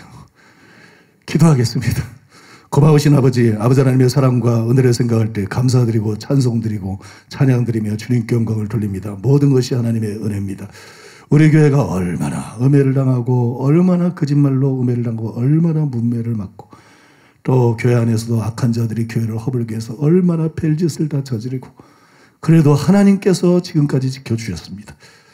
하나님이 이 교회를 건재케 하셨습니다. 하나님이 이 교회를 더 좋게 만드시고, 하나님께서 이 교회에 복을 주시고, 하나님께서 이 교회와 함께 하시고, 표적과 기사와 이적으로 사사법뿐만 아니라 아프리카 선교를 이제 사도행정적으로 할 수 있는 세계에서 몇 안 되는 교회로 하나님께서 이 교회를 세우셨습니다. 하나님 감사드립니다. 이 교회를 세운 분은 하나님이십니다. 이 교회의 주인도 하나님이십니다. 하나님이 이번 사태 때도 넉넉히 지키실 것을 조금도 의심치 않습니다. 우리 마음은 평안합니다. 우리 마음 평안합니다. 우리가 아버지 하나님이여 썩고 부패하고 거짓돼서 박해를 당하는 것이 아니라 진리를 사랑하고 주님을 사랑하고 영혼을 사랑하고 양심을 지킴으로써 이렇게 핍박받을 수 있는 거 감사드립니다. 교계로부터 10년간을 물어뜯겼는데 이제는 KBS, MBC 그리고 한겨레 신문으로부터 물어뜯길 수 있는 복을 주셔서 감사드립니다. 을을 위해 핍박을 받는 자는 복이 있는 자라고 말씀했사온데 우리에게 그런 큰 복을 주셔서 감사드립니다. 아버지 감사드리고 찬송드리고 찬양드립니다. 하늘에서 너희의 상이 큼이라. 그 상을 바라보고 감사드리고 찬송드리고 찬양드립니다. 또한 하나님께서 우리와 함께 하시고 하나님께서 우리를 신원하시고 하나님께서 역사하셔서 교회가 더 크게 부흥될 줄로 믿습니다. 결국에는 모든 진실이 널리 알려지게 되고 악인들이 부끄러워하게 될 날이 될 것을 우리는 믿습니다. 그리 아니하실지라도 우리는 주님을 바라보고 주님만 따라갈 것입니다. 죽기 전까지 절대로 악한 자들과 타협하지 않을 것입니다. 선한 싸움 싸우며 주님 따라갈 것입니다. 주님 우리와 함께하여 주시옵소서. 주님 우리와 함께해 주시옵소서. 우리는 이겨도 이기는 거고 저도 이기는 것입니다. 이미 KBS는 거짓말함으로써 진 것입니다. MBS, CBS, 뉴스엔저이 다 거짓말함으로써 그들은 진 것입니다. 지옥밖에 그들을 기다리고 있는 것이 무엇이 있겠습니까? 목사들은 속일 수 있고 국민들은 속일 수 있지만 하나님도 속이겠습니까? 거짓말하는 자들은 불과 유황으로 타는 못에 참여하느니 말을 지어내는 자들도 불과 유황으로 타는 못에 참 그들을 기다리는 것은 불과 유황불밖에 없습니다. 아버지 우리는 이겨도 이기는 것이요 아버지 우리는 져도 이기는 것입니다. 우리는 영원한 승리자입니다. 우리를 영원한 승리의 길로 인도하신 하나님께 감사드리고 찬송드리고 찬양드리며 경배드립니다. 아버지, 오늘도 하나님 은혜에 감사해서 하나님 앞에 예물을 드렸습니다. 주일헌금 11조 감사한 것 각종 헌금을 주 앞에 올려드렸습니다. 영광 받으시고 높임 받아 주시옵소서. 정성과 예배드리는 사랑하는 성도님들을 예수님의 이름으로 축복합니다. 양손에 재물 얻을 능력을 부어 주시옵소서. 힘은 대로 풍성하게 거두게 하여 주시옵소서. 아브라함에게 큰 복을 부어줬던 것처럼 큰 복을 부어 주시옵소서. 우리만 잘 먹고 잘 사는 것이 아니라 아버지 하나님이여, 성교하고 구제하고 베풀고 나누고 선한이라고 복의 근원되게 하여 주시옵소서. 우리를 통해서 이 나라뿐만 아니라 천하 만민이 복받는 역사가 일어나게 만들어 주시옵소서. 일어나게 만들어 주시옵소서. 성령을 부어 주시옵소서. 지금 우리에게 성령을 부어 주시옵소서. 성령으로 충만케 해 주시옵소서. 성령의 재충만 주시옵소서. 성령으로 새롭게 주시옵소서. 우리 영혼이 날로 새로워지게 주시옵소서. 우리의 심령이 새로워지게 주시옵소서. 우리의 삶이 새로워지게 주시옵소서. 주님 형상 이루어지게 하여 주시옵소서. 거룩하게 하여 주시옵소서. 주님 닮게 하여 주시옵소서. 주의 말씀대로 살게 하여 주시옵소서. 아버지 하나님, 병든 사람들을 만져 주시옵소서. 병든 사람들을 고쳐 주시옵소서. 전능하신 하나님, 감기에서 암에 이르기까지 고쳐 주시옵소서. 예수님의 이름으로 치유 될지어다. 예수 이름으로 떠나 갈지어다. 예수 이름으로 자유케 될지어다. 예수 이름으로 강건하게 될지어다. 모든 흑암에서로 원수마귀에서로 악하고 더러운 영들은 예수 이름으로 묶임을 바랄지어다. 예수 이름으로 결박을 바랄지어다. 예수 이름으로 떠나 갈지어다. 각 사람에게서 떠나 갈지어다. 떠나 갈지어다. 주님의 임재와 주님의 사랑과 주님의 은혜로만 충만하게 하여 주시옵소서. 예수님의 이름으로 축복하며 기도하옵나이다. 아멘. 지금은 우리 주 예수 그리스도의 은혜와 하나님 아버지의 사랑과 성령님의 교통하심이 거룩한 주를 맞이해서 주님을 예배하고 돌아가는 사랑하는 성도들의 심령이 가족과 자녀와 사업이 몸된 게 서울 시민과 북녘 땅에 굶주린 동포들이 이스라엘과 아프리카와 열방들 위해 이제로부터 영원토록 함께 있을지어다. 아멘.